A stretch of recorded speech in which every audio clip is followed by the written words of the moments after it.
A very good morning to all. In today's session, we are all going to learn what is all about the selling cost, excess capacity framework, price discrimination and its types, and it was the pricing strategies under monopoly. So let's begin with the selling cost. So the equilibrium with selling cost. So what is all about the selling cost is selling costs are those costs which are actually helps to shape up, or you can say to give up a certain position towards a demand curve for a particular product. So automatically selling cost is mainly involved to change the shape of the demand curve of a particular product which has been you can say done by the various organizations and or firms. According to the Chamberlain, who is one of the famous economists, he has also defined that selling cost plays a very significant role in monopolistic and oligopoly. So in these particular market forms, or you can say a market structure, the various firms have to compete their promotion towards the product by spending a plenty of investments on a particular advertisements and publicity.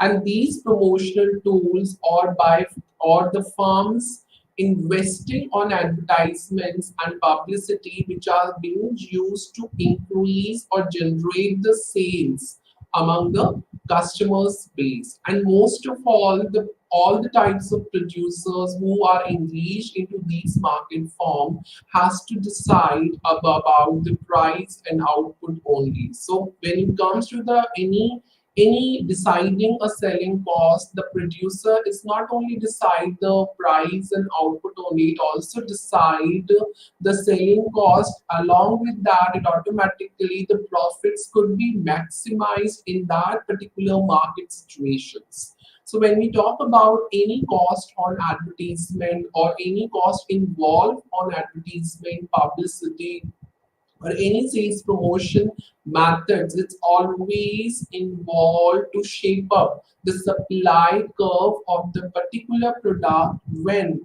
which ultimately you can say leads to a increase in its demand of a particular product. So ultimately the selling cost is a very broader concept when it comes to investments in the various advertisements and the publicity. And advertisement expenditure is always be a part. So any expenditure related to any sales promotion or the promotional tools involved are always the part of the selling cost. So this is a particular conceptual framework of selling cost which has been explained by the E. A. Chamberlain, who is a famous economist in manageable economics. So let's begin with the assumption of this particular concept. So there are two main assumptions where the buyers do not have any perfect knowledge about the different types of the product. So it means it is always being assumed under this selling cost conceptual framework that the buyers do not have any perfect knowledge about any of the products or different types of the products. And second main assumption of this selling cost equilibrium, that is the buyer's demand and taste can be changed, because automatically when it comes to the demand, these factors, the taste and preferences of the buyer will always be considered, because accordingly the firms you can say made up or build up the products according to their needs and preferences, so that so that the customers needs and expectations could be fulfilled. And that is the main reason, it is one of the main assumptions that buyers demand and taste cannot can be changed.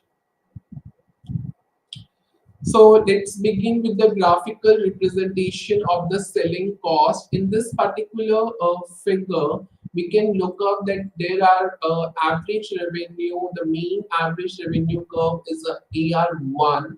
When there is an increase in the selling cost, automatically the average revenue curve will shift a parallel will shift up parallelly towards a right side just due to the increase in the investments in advertisements and the, you can say, publicity, and ultimately it increase the, you can say, average revenue, and automatically the firms will earn the more profit than the original average revenue curve.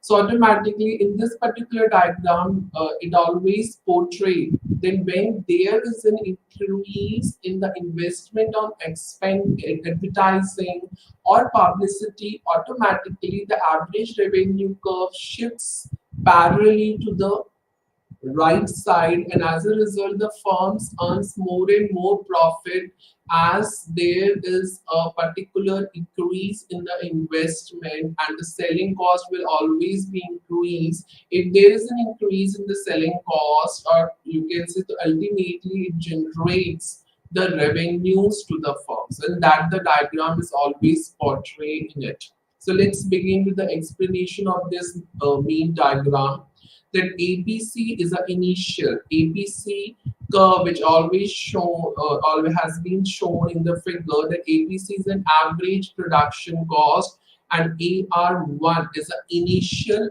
average revenue curve, or we can say the initial demand curve. The initial price is OP, and the firms which who are mainly involved in it are earning profits by, you can, by a rectangular area, you can look at a red mark, that is PQRS. So this particular area shows that the firms are earning profits.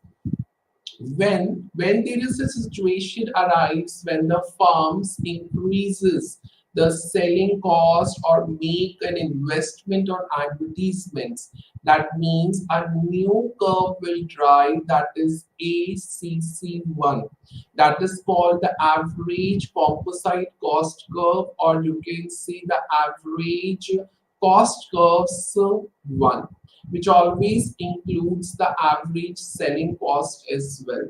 So when the selling cost is equal to whatever the difference between the APC and ACC1, that difference is always used to drive a new curve, that is called the average revenue 2. That means the second curve which is more than the initial average revenue curve, that is AR1. So when there is an increase in the investment, when their selling cost would get increased, then ultimately the a new curve will drive, that is average revenue to that means it was being, that means that the firms are actually earning more than the initially which has been PQRS. Initially the firms have earned the profit, that is PQRS. Now when the firms has increased the selling cost, when the firms has increased their advertisement expenditure, then automatically the firms will generate more and more profits than the initial profits, that is PQRS. So automatically when everything has been increased, is generate a new demand curve, that is called D2, which is equal to AR2, and the firms are earning profits more than the PQRS, and the new profits whom the firm is earning, that is P1, Q1, R1 and S1. So this is a new for profits which are more than the initial profits in case of when the advertisement expenditure has been, where the firm has increased their advertising expenditure on the promotion of a particular product, and automatically it generates the sales, and when the sales has been generated, the profits will equally earned by the all the firms. When we talk about that how the firm has reached to the average revenue 3 and D3, so you can see that when the firm will increase more and more you can say investments on advertising and publicities, then automatically the firm will find a better return on their investments in case of generating the sales, in case of generating the revenues or profits. So when the firms are investing more and more investments on expenditure, and when there is any more additional selling cost is involved, then automatically the demand curve, that is D3 or E3, that means the demand curve will automatically shifts to rightward, which should be parallel shift from D2 to D3 or AR2 to AR3. So automatically when there is an additional selling cost involved, when there is additional investment on advertisement is involved, then automatically the curves will shift to D3 and AR3. So this is how the firm will generate the revenue by using up the concept of the selling cost. So when you look up the initial profit the firm is earning, that is PQRS, when there is an investment in the selling cost or the advertisement expenditure, the firm will start earning more than the initial profits, that is P1, Q1, R1 and S1. So when there is an additional investment in the selling cost or in the investments in an advertisement, the firm start more earning, which is equal to P2, Q2, R2, S2, which is more than the that is P1, Q1, R1, and S2. So automatically, when there is an additional units keep on increasing, and the firm will increase their selling cost or having an additional selling cost involved in promotion of the products, then ultimately their demand curves will also shift to the rightward as parallel based, and accordingly, the firms will start more and more earnings than before what they have earned. So this is actually a diagram, a graphical representation of the equilibrium point with the help of selling cost. So if you look up the equilibrium point, that is Q1, Q3, Q1, Q1, Q2, and ultimately but the output they have achieved, that is OM, initially OM1 with the investment in the selling cost or where the increase in the selling cost, when there is more increase on the selling cost, the output would be OM2.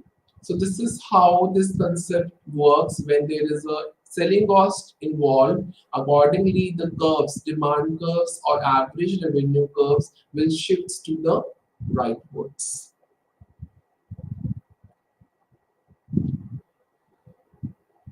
Now we talk about the next important concept, that is theory of excess capacity under monopolistic competition. So when this comes, what is the excess capacity under monopolistic competition in a long run period? It means unutilized capacity or excess capacity is actual a difference between the optimum output and the output which are actually achieved in the long run period, that is called the excess capacity or the unutilized capacity, which ultimately refers that what would be the differences between the idle output, or in other words we can talk about the optimum output and the output that is actually attained or achieved in the long run, that is called the excess capacity or the concept of excess capacity. As we are well aware, under the perfect competition, the demand curve is tangent to the long run average cost curve, which is in equilibrium conditions of the full equilibrium under the long run period. So automatically, under the monopolistic competition, in the long run, the same equilibrium condition has to be fulfilled. That is, the long run marginal cost is equal to marginal revenue, and average revenue, which is equal to price, and demand is equal to the minimum LAC. It automatically, when there is a concept of excess capacity, there is a conditions under monopolistic competition in the long run period, and the two conditions are there where the long run marginal cost is equal to marginal revenue and average revenue is equal to price is equal to minimum long run average cost curve. So automatically, when these two conditions of the monopolistic competition where the full equilibrium could be achieved has to be fulfilled. So in this particular scenario in the long run, so the entries or whatever the entries of the new firms will always insist, we always force to all those existing firms who are already involved in that particular monopolistic market to make them the best use of their resources so that they can produce the whatever the products involved at a lowest point of the average total cost. So whatever they sell the products, it should be at a minimum cost. It should be at a minimum point of whatever the cost involved. That is the average total cost. So in the long run, it always insists to the existing firm to use their best resources so that the products can be produced at the least cost which is equal to the minimum average total cost or average cost. So this is how the excess capacity concept is work.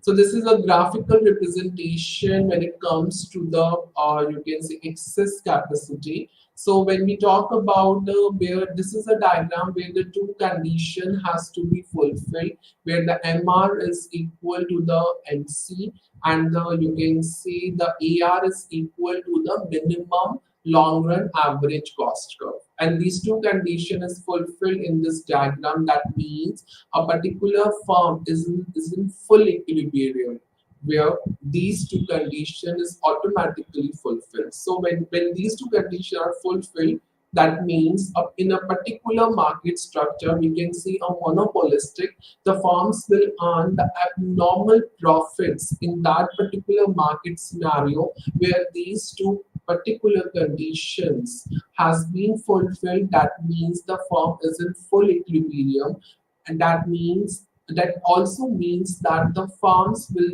use the most efficient output so that the society will enjoy that idle output so that their expectations could be fulfilled in a long run period. So this is the diagram which has been shown where the output has been measured on the x-axis and the cost and revenue is measured on the y-axis. As you can see, when these two conditions has been fulfilled, where the AR is equal to MR, or where we can talk about MR is equal to the marginal cost and AR is equal to the minimum point which has been reached and intersect these points to the long run average cost curve at a minimum point E or S. So automatically the ON would be the optimum output and OP is the cost and revenue for that particular firm. That means this is an idle. This is an idle. ON is the idle output where the firm can produce in the long run. So in this particular structure, the demand curve is facing the individual firm, which is not exactly,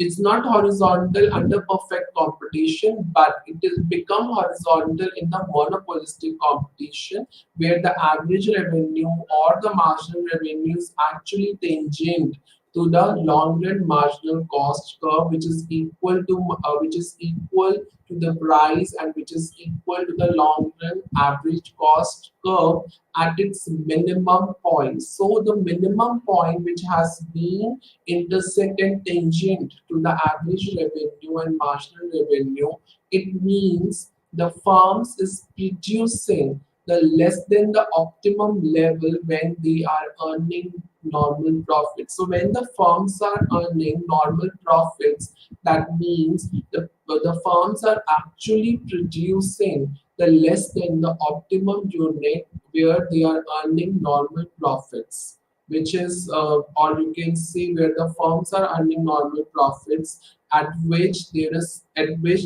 firms will not see any more incentives to produce the idle output, because as both the conditions has been fulfilled, the ON or OQ is an idle output. So automatically the firms either could produce the less than the idle output, and which cannot, then the firms cannot see any incentives that they could produce the output more than the idle output, which is OQ or ON. So the point where the firm can achieve an equilibrium point, that is the point we can see a normal language E, but in this diagram it's shown S, where the LMC and LAC automatically cuts each other and tangent to all the these both curves to average revenue and marginal revenue, which automatically satisfy the two mean equilibriums under you can say monopolistic competition. So if the firm is produce the output more than the idle output, that is ON, then ultimately the firm will achieve the higher return in the long run, which equals to means that the higher marginal cost than the marginal revenue, because the marginal revenue cannot be changed in this particular scenario. The average cost will be the higher than the marginal revenue. If the firm will go beyond the idle output, that is ON. So this is an explanation at how the excess capacity would work if there is a certain changes in the marginal cost in the long period, because marginal cost plays a very important role when the firms would produce the maximum you can say output when there is a case of excess capacity.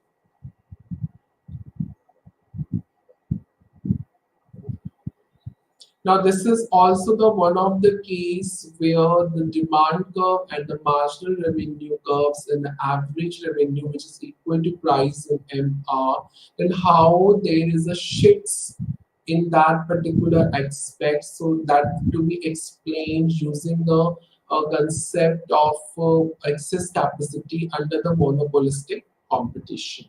So when we talk about under the monopolistic competition, any firm who is actually producing the less than the idle output. So the idle output is OQ. The equilibrium point is E, where the demand curve, or you can say the marginal cost curve, intersect to each other. So automatically, idle output is that output where the long run marginal cost curve intersect the average revenue curve and the demand curve, and that particular point where all curves are intersect, that is demand, average revenue, and long run marginal cost curve. That point is actually called the equilibrium point. So as a result, when the firm is producing the less than the optimum level of output, so the ideal and optimum level of output is OQ. So when the firm is producing less than the idle output, then ultimately there is a chances that the unutilized capacity, that means unutilized units which has not been produced yet, so that could be produced at the time where the idle output which reached at that particular point, where the average cost in the long run will automatically shape in the hyperbola position, or you can see the U-shaped shapes in a very flatter way. So in a flatter shape, and this is a way that how the firms will reach out to the, you can see the actual output that the firm will achieve in this particular situation. So whatever the differences between the OQ and OQ1 is actually refers to a unutilized capacity where a new equilibrium will you can say achieve, that is E1, where when there is a long run average cost curve intersects the you can say the long run marginal cost curve at the original equilibrium point, and automatically a new equilibrium point will achieved when it cuts the marginal revenue curve where the A1 and E1 is actually you can say the actual output which could be achieved in this particular situation. So the firm is in equilibrium, that is E1, where the long run marginal cost curve cuts the marginal revenue, that is MR1, that is a below an idle output, and whatever the price has been set, that is the Q1 and the E1. So this is a price which has been set and due to which the new equilibrium has been achieved because it cuts the marginal cost and the marginal revenue as well. So when we talk about in this new equilibrium, the output level is or the equilibrium output is called the OQ1, but this is not an idle output because automatically D is already changing to the average to the long run marginal cost and average revenue. So automatically that is the idle output, that is OQ, but OQ1 is not idle because the long run marginal cost curve and the demand curve will not intersect at the new equilibrium point, that is E1, and automatically in this particular scenario at the point E1 the long run marginal cost curve is actually more than the marginal revenue 1.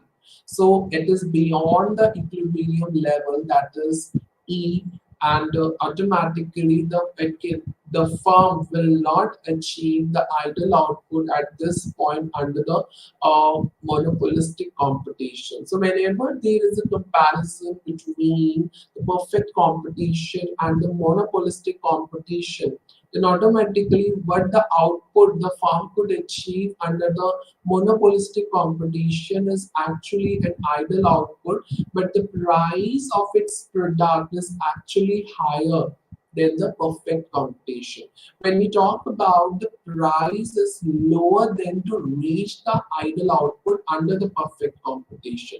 But in case of under the monopolistic competition, but when in the case of perfect competition, the firm is actually produces the output which is the higher than the competitive price which has been desired under the under the perfect competition. So when in case of the perfect competition, the firms will produce the output which is the you can say lower the price than the idle output, but in case of perfect competition the higher prices will be charged to produce an output in the perfect competition market. So in the monopolistic competition the output is automatically less than the idle output, that is OQ, and the monopolistic competitive price would be its Q1 and E1, which is the higher than the competitive, you can say equilibrium price, that is EQ or QE. So automatically you can say uh, this the change in the quantity demand or output and its price is more than the idle price or idle equilibrium price, that is QE. And why there is a change of the lower to high prices is just because of the excess capacity conceptual framework is exist in this particular diagram due under the monopolistic competition. So when there is a higher prices than the idle equilibrium price, so it means there is an excess capacity. where the firm is actually producing lower than the ideal price. So automatically, what how the excess capacity would be estimated? The difference between the idle output and the output which will be achieved under the monopolistic competition, that difference, the difference between Q to Q1 and with the equilibrium prices QE to Q1 and A1, that difference is actually called an excess capacity, the unutilized capacity, due to which the quantity has been reduced but at a higher prices due to the differences of the excess capacity. So this is how the framework of the excess capacity and how you show up the differences of the excess capacity in this particular diagram. Now we talk about the next concept, that is price discrimination. So when we talk about the price discrimination is that pricing strategy or is that strategy where the particular businesses or you can see the firms or companies charges a different prices to a different group of customer for the same or for an identical product. That strategy is called price discrimination. And this strategy will always allow all the firms and businesses to just build up or to generate the maximum to maximum revenue or profits by charging the different prices to a different customer base. So automatically those clients who are willing to pay up the higher price at the for that identical product, then automatically they will charge accordingly the prices if the consumer are actually willing to pay for that particular price for the same product. And this is how this strategy works. So if the consumers are actually paying, they know, and the even the organizations and the businesses firms will know that they are charging the higher prices, and the consumers and the buyers are actually paying that price. So automatically, it's that such strategy is called the price discrimination. So price discrimination is actually based on the various factors such as age, income, location, or exact timing of the purchase and the repurchase process. So this is how the price discrimination has been defined. Now we talk about the types of price discrimination, or we can, in the words, we can call it degrees of price discrimination. So basically, there are three main types. There are three main degrees of the price discrimination.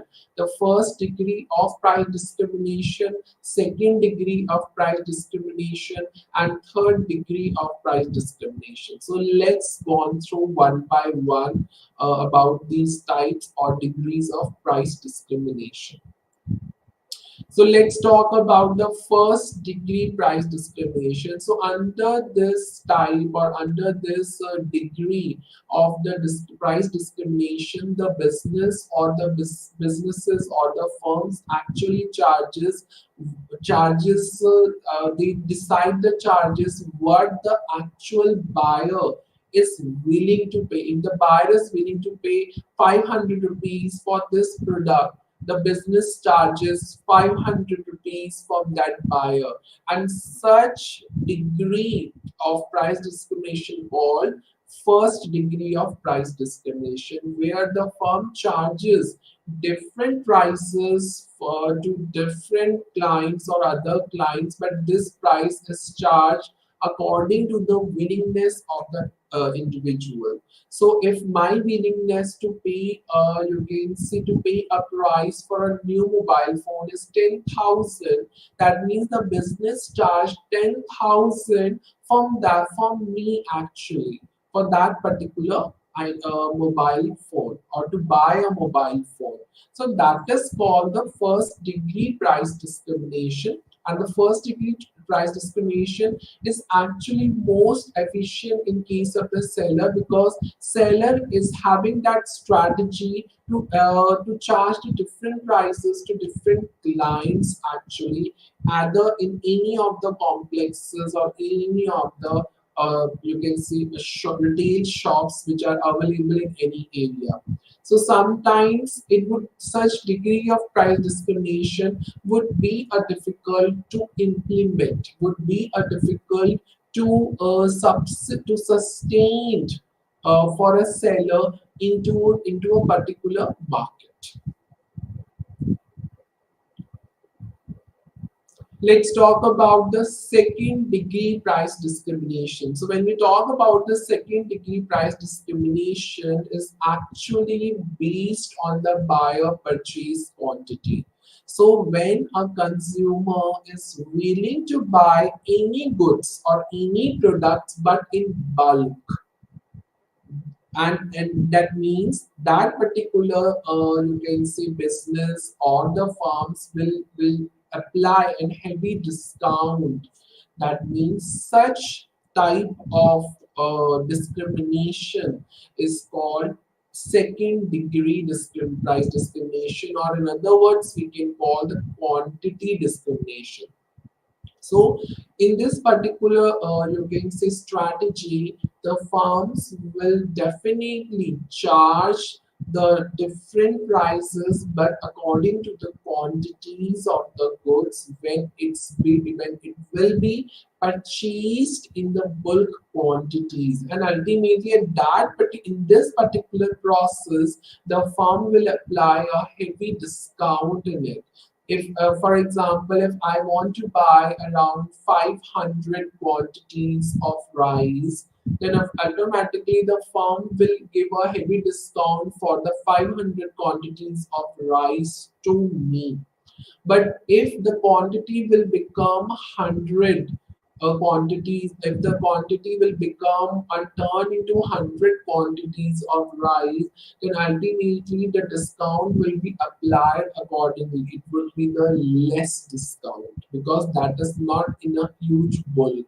So that is accordingly and differently the discount rates, and it depends will be charged, and it ultimately depends on the purchase of goods and services when it will be you can say sold in bulk. The next degree is third degree price discrimination. Under this third degree price discrimination, there are different prices which has been charged for the other groups of people, and it depends that what group of peoples the businesses are actually refer. Some businesses are referred you can say to charge different prices for the other groups of people based on their age, their income, their geographical location. If my age is less, then accordingly the business or the firm will charge that particular price according to my age. If my location is far away, then the prices would be high, would be highly charged by the businesses. If the location is near, then accordingly the business or the firm will charge their prices would be a lower when there is a nearer location. So automatically the different prices has been decided based on the buyer age, buyer income, and the buyer geographical location. And accordingly, the businesses will charge their prices to different groups of the people based on their demographic factors like age, income, geographical location. So when any business provides a group of students or a senior members, that means a third degree price discrimination is a very easiest strategy to implement, and this particular strategy is actually basically a more commonly used strategy in all over the world. Now we talk about the objectives of price discrimination. So when we talk about the objectives of price discrimination, the first objective is to earn or to generate the extra revenue using the price discrimination. When the firms or businesses charges different prices for the same product, so there is a more and more chances to earn the extra revenue as the retail prices actually are actually high, and the prices that you charge from different buyers is will be more higher or more lesser. So accordingly there is a more and more chances to earn extra income whenever possible in that particular market. Next one is higher profit earning. So when we talk about the higher profit earning or using a discriminating price strategy will always help all the firms and businesses to earn more and more profits when there is a chances and when there is various possibilities to charge the higher prices to a selected group of clients. Now we talk of a use of spare capacity. So under this policy, it doesn't mean that there is always a more and more possibilities to charge the higher prices. Sometimes, as I already said, that every time it will not be a possibility for a firms to charge the higher to higher prices for the different clients. But sometimes there is always another possibilities that the firm would charge less price for a certain goods. So why? Because when there is a excess stock available in the market, if you look up the Boxer Day or you can look up a Christmas Day, when there are plenty of excess stock is always available, and the firm will charge the lesser prices for all those excess goods which are available in that particular market. And that is the one of the reason and one of the objective to apply this discriminating policy so that to just finish up all the excess stock by charging them the lower prices to different clients. The next one is improved cash flow. So using this policy, it always helps to all the businesses and firms to earn up the more and more extra cash by charging more inflated price. That means more, if the firm will charge more and more prices for the same goods, that means they always earn or extra cash, or they will improve their cash flow position in that particular period. The next one is characteristics of the pricing strategies. So let's begin with that. The first one is a client perception of value. So in this particular strategy or the pricing method, the firm charges according to the whatever the value of the goods and services perceived by the firm, that this value could be achieved in the particular firm. Next one is cost of running your business. So when we talk about the cost of running your business, it would be achieved in a very long way. So that means it always helps the firm according to their cost of running up the business and how they prevent the loss generation or whatever the situation arises in that particular market. The next one is there are plenty of the competitors in the market, and it always the firm can always gain a competitive advantage when they charge any less prices for the same goods and services which are being provided by the different firm or firms. So there are various situations where the firm is actually being decided why the firms could match up the same price which has been adopted by the competitors, so that they will not use any of the respective clients in the market. The next one is target buyer persona. So this particular concept is always helps in pricing or to decide the price of the goods and services by a firm as per the buyer's location.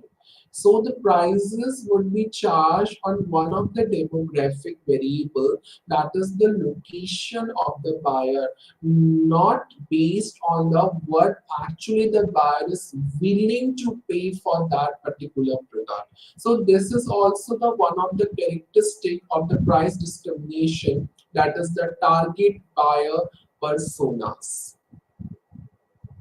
Next one is growth potential. So automatically it's a discriminating policies, is a discriminating strategies are the perfect source for which will be placed to reach out the growth potential or have a possibility to increase the firm growth potential in the market, and through the discriminating policies or strategy is automatically proved that their cash flows, their extra earnings, their extra income would be earned when there is a high firm growth potential is to be seen in the market. Now we talk about the pricing in public monopoly. So when there is a monopoly exists in the public place or there is the one place, what would be the pricing strategies which would be which a single firm could apply in that particular market, that is monopoly market.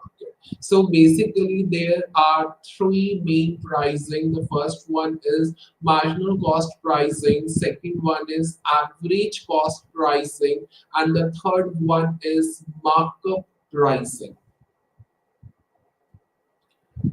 So when we talk about the marginal cost pricing, the marginal cost pricing is actually one of the practice where the price of a particular product or service will be decided with the marginal changes, which is always higher than the variable cost of that producing the product. That is called the marginal cost pricing. So marginal cost pricing is just a practice that how the firms will set up the price of that particular product and services is actually a marginal slightly higher than the variable cost of that particular producing that particular product, and that is called the marginal cost pricing. So when we talk about the marginal cost pricing, marginal cost plays a very important role which has to be determined when by using up a knowledge of the variable cost of production, and whatever the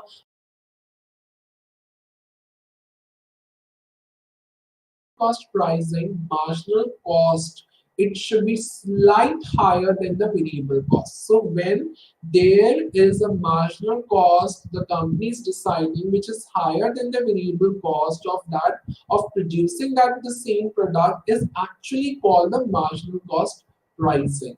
And the marginal cost pricing is actually presented for a short term price setting method, and it always occurs when a company has a small number of units which has been unused, which has been, you can say, unutilized. So accordingly the marginal cost curve will be used where the firm will find that that the product could be referred to a higher price for that particular product and service. So if any firm has been decided a higher price for their product, then they have to check on the marginal cost pricing, whether the marginal cost of that particular product where the firm is deciding the price is actually a slight higher than the variable cost or not. That is actually called the marginal cost pricing. Now we come up to a advantage and disadvantage of the marginal cost pricing.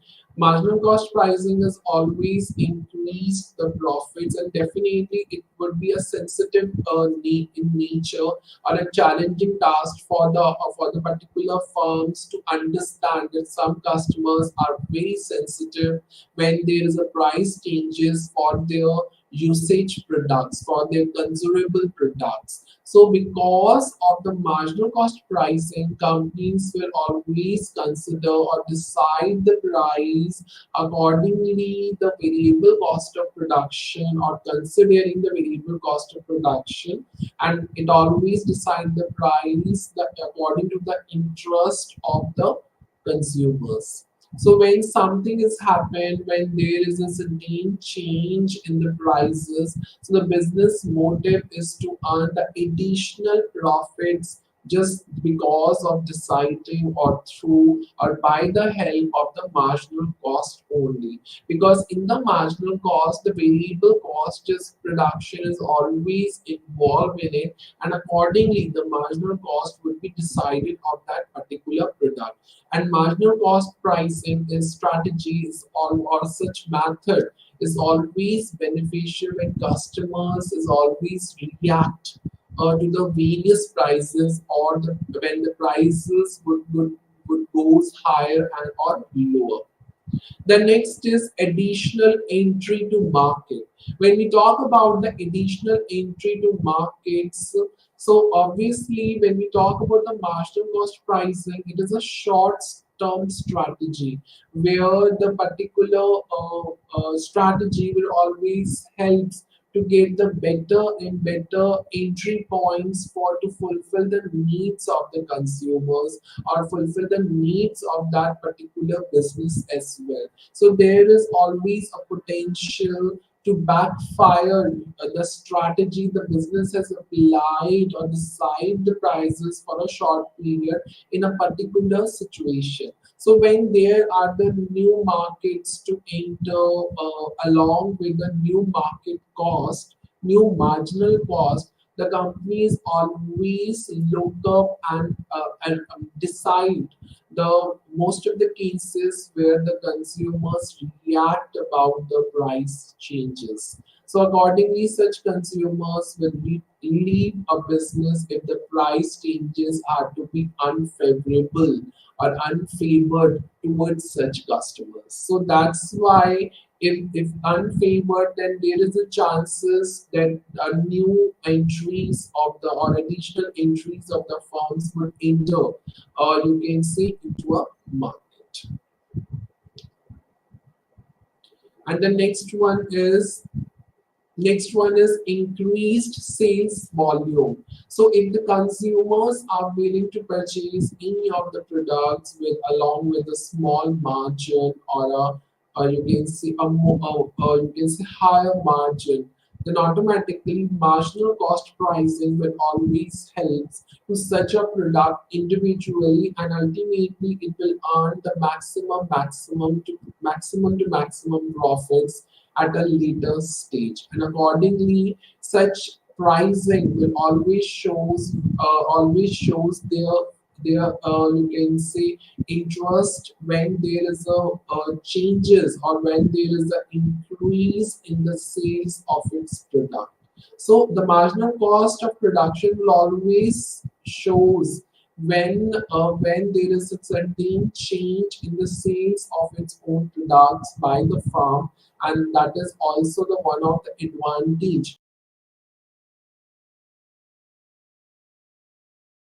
Talk about the disadvantage, automatically it's very bad for the long-term cases. I already told that marginal cost pricing is a short-term price setting method. So when it comes to the long-term cases, this strategy is unacceptable. So when if they used for a long term, the marginal cost will not include any of the long-term or a firm fixed costs.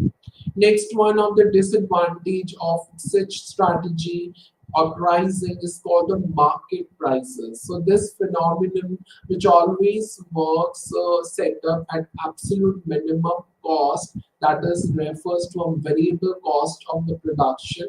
But there are many situations where the market avoids the market prices and mainly focus on the marginal cost. So in under the marginal cost pricing, the firms will always look up the market price and accordingly the marginal cost will be set up. But in some situation, if the firms will always focus on the marginal cost and ignoring the market prices, as a result, a lack of focus, you can say, is always leads the company incapability that how they will evaluate all of the market conditions carefully and properly. So that is also the one of the disadvantage of the marginal cost pricing.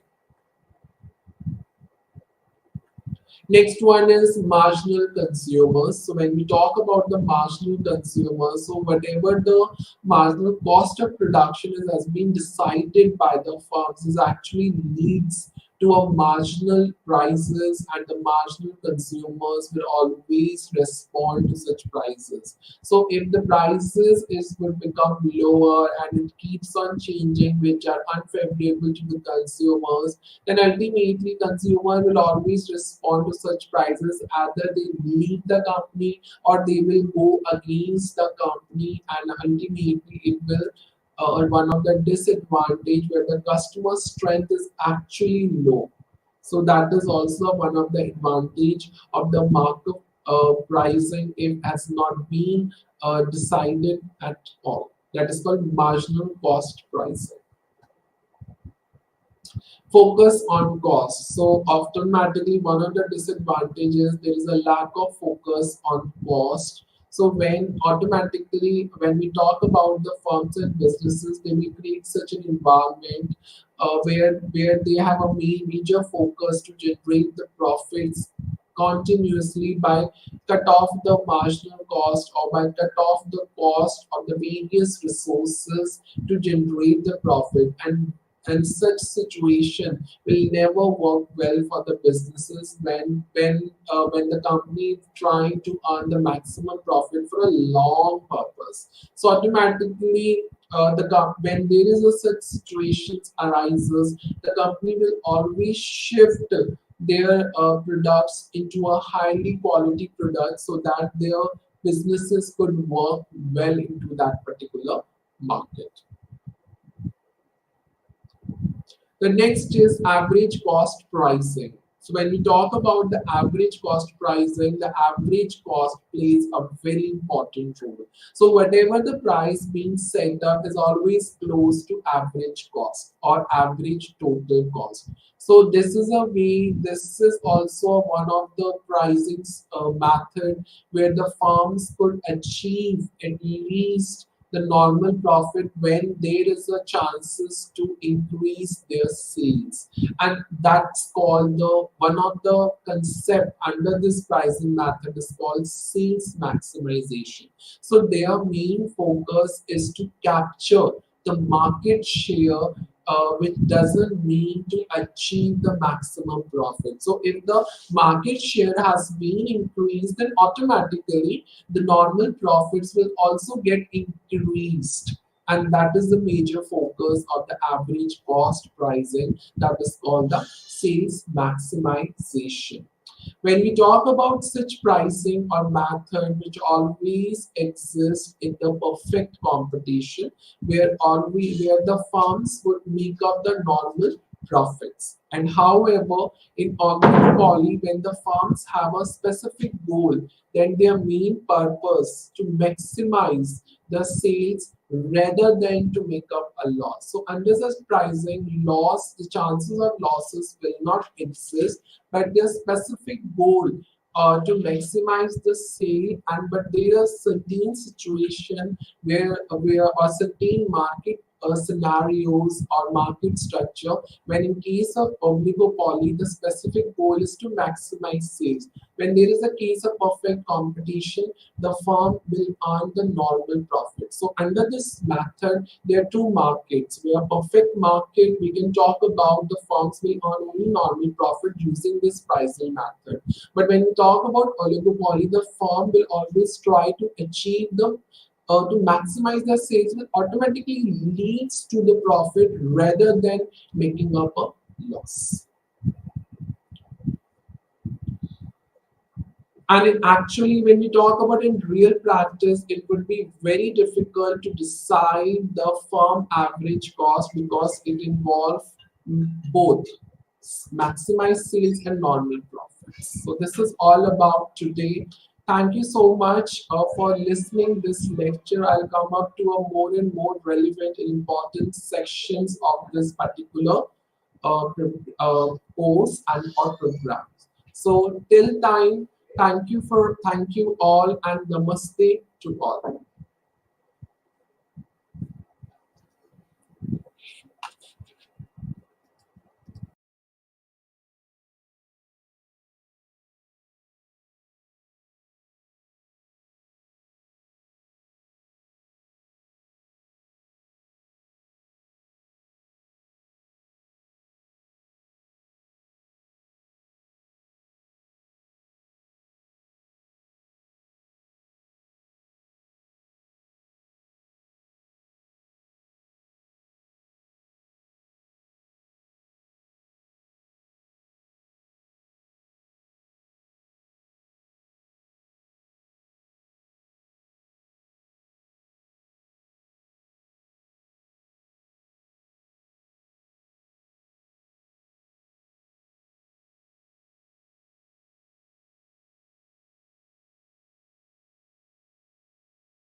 ప్రజాస్వామ్యంలో చాలా కీలకమైన పాత్ర నిర్వహించే విషయం ఏదైతే ఉందో దాన్ని చదవబోతున్నాం.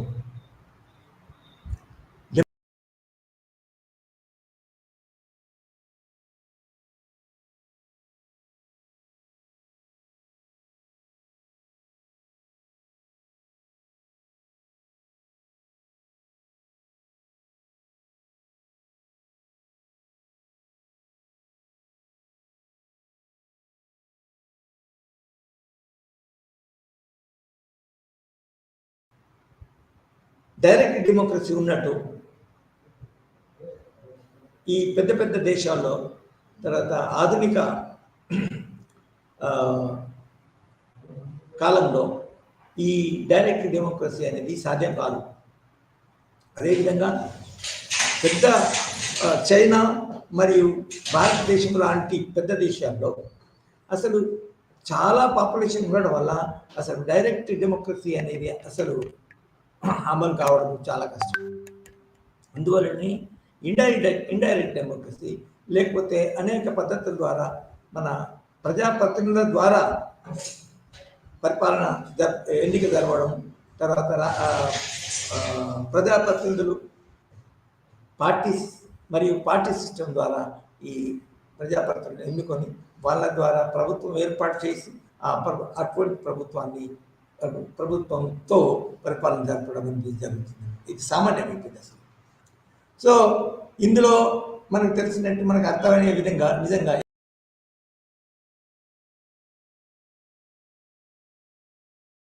Indirect democratic system అంటే పార్టీల ద్వారా, ముఖ్యంగా రాజకీయ పక్షాల ద్వారా నిజానికి మన చాలా దశాబ్దాల నుంచి నిజానికి శతాబ్దాల నుంచి నిజానికి ఈ విధానము అమల్లో ఉందని చెప్పచ్చు, ఆచరణలో ఉందని చెప్పచ్చు. అయితే ముఖ్యంగా మనము ఇది ఈ పార్టీ సిస్టమ్, పార్టీ అంటే ఏంటి అనేది కొంచెము మనం ఇదివరకు చదవలేదు, చర్చించలేదు. కాబట్టి కొంచెము ఈ పార్టీ సిస్టమ్, మన దేశంలో పార్టీ సిస్టమ్ ఎలా ఉంది, మల్టీ పార్టీ సిస్టమా లేకపోతే వన్ పార్టీ సిస్టమా, టైప్ బై పార్టీ సిస్టమా అని చర్చించే ముందు అసలు పార్టీ సిస్టమ్ అంటే ఏంటి అనేది మనం ఫస్ట్ డెమోక్రసీ అనేది మనకు అందుకు అర్థమైంది. కాబట్టి డెమోక్రసీలో ప్రజలు తమకు తాము పరిపాలించే విధానము అసలు దానికి పార్టీల ద్వారానే సాధ్యమైంది. ఇప్పుడు మనకు చాలా సంవత్సరాల నుంచి పార్టీ సిస్టమ్ అనేది ప్రపంచంలో ఉంది, లేదా మన దేశంలో కూడా ఉంది, బ్రిటిష్ వాళ్ళు వచ్చిన తర్వాత.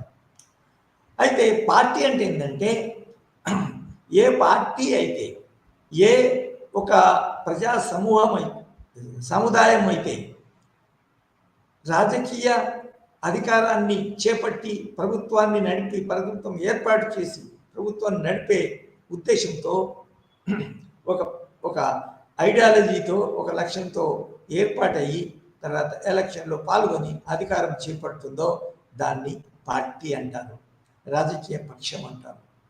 అది ఒక పద్ధతిలో ఎన్నికల్లో పాల్గొని ఒక దేశంలో ఒక ఎన్నికల విధానము లేకపోతే పార్టీ విధానము, ఎన్నికల విధానము అనుసరించి ఆ పద్ధతి ద్వారా మన అధికారాన్ని సంపాదించి పరిపాలన కొనసాగించే దాన్ని రాజకీయ పక్షం అంటారు.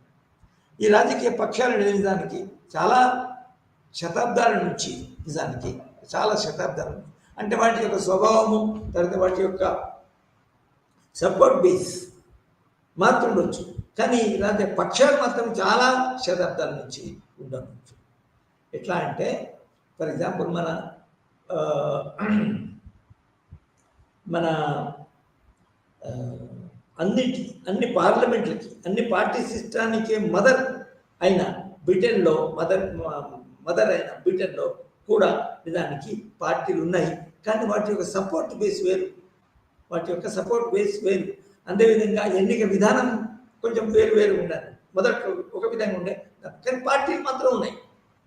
సో ఉదాహరణకి మొట్టమొదటి ప్రారంభ దశలో ఏంటంటే ఫర్ ఎగ్జాంపుల్ బ్రిటన్లో కూడా తర్వాత పాశ్చాత్య దేశాల్లో కూడా నిజానికి మన కొందరు గ్రీక్ అండ్ స్పెయిన్లో కూడా, ఇటలీలో కూడా దానికి కొందరు రాజకీయాలు పాల్గొనడానికే హక్కు లేకుండా ఉంటారు. ఫర్ ఎగ్జాంపుల్ సమాజంలో బానిసలు, తర్వాత మన యజమానులు అనే విధానం అనే రెండు ముఖ్యమైన వర్గాలుగా చీలిపోయినప్పుడు అసలు ఆ స్త్రీలు కానీ పురుషులు కానీ బానిస వర్గానికి చెందినవారు నిజానికి మన రాజకీయ ఓటు హక్కు కలిగి లేదు. అసలు రాజకీయాలలో పాల్గొనడానికి హక్కు లేకుండా ఉంటారు. అప్పుడు కూడా పార్టీలు ఉన్నాయి.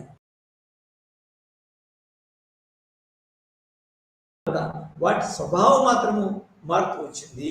వాటి ఎవరిని ఆ పార్టీలు ఎవరికి ప్రాతినిధ్యము అనే విషయంలో మాత్రము ఆ విషయం మారుతూ వచ్చింది. అది మనం పార్టీ విధానం చాలా కాలం కింద ఉంది అనేది మనం అర్థం చేసుకోవాలి. మళ్ళీ మొదలు పెడితే ఏ ఒక్క సముదాయమైన, ప్రజల సముదాయమైన, పౌరుల సముదాయమైన రాజకీయ అధికారాన్ని చేపట్టే లక్ష్యంతో ఏర్పడి కొన్ని రాజ్యాంగానికి కట్టుబడి మన పనిచేసి రాజ్యాధికారాన్ని చేపట్టి ప్రభుత్వం ఏర్పాటు చేస్తుందో ఆ సముదాయమే రాజకీయ పార్టీ అని అనవచ్చు. ముఖ్యంగా ఇక ఇది నిర్వచనము, దీని యొక్క అర్థము. అయితే అసలు మన దేశంలో లేదా ప్రపంచంలో ఏ పార్టీలు అనేవి ఎప్పుడు ఏర్పడ్డాయంటే నిజానికి ఎప్పుడైతే దేశాలు స్వతంత్రము పొందినాయో, ఒక జాతీయ ప్రభుత్వము మన రాజకీయాలు ఏర్పడ్డాయో, అంత ప్రజలందరికీ ప్రాతినిధ్యం వచ్చే పరిస్థితి వచ్చిందో, అంటే విప్లవం ద్వారా. ఫర్ ఎగ్జాంపుల్ మన ఫ్రాన్స్లో 1789, తర్వాత మన అమెరికాలో దానికంటే ముందే 1776లో విప్లవం సక్సెస్ అయింది. దాని తర్వాత బ్రిటన్లో ఇంకా దానికంటే ముందు. Britain actually was the mother of all parliaments and mother of the party system అనుకోవచ్చు. ఆ విధంగా నిజానికి పార్టీలు ఏర్పడ్డాయి. పార్టీలు మన ఉదాహరణకి మన అమెరికాలో చూస్తే రిపబ్లికన్ పార్టీ మరియు డెమోక్రాటిక్ పార్టీ. ఆ రిపబ్లికన్ పార్టీ మరియు డెమోక్రాటిక్ పార్టీ ఈనాడు కూడా దానికి ఆ విధానమే కొనసాగుతుంది. ఒకసారి డెమోక్రాటిక్ పార్టీ అధికారంలోకి వస్తుంది, అది ఎక్కువ ఓట్లను సంపాదించి ఎక్కువ ఓట్లను సంపాదించినప్పుడు ఎక్కువ సీట్లను కూడా సంపాదిస్తాయి పార్లమెంట్లో. ఫర్ ఎగ్జాంపుల్ అది మన అదేవిధంగా జర్మనీలో కానీ, ఫ్రాన్స్లో కానీ, ఇటలీలో కానీ నిజానికి పార్టీ సిస్టమ్స్. అయితే ముఖ్యంగా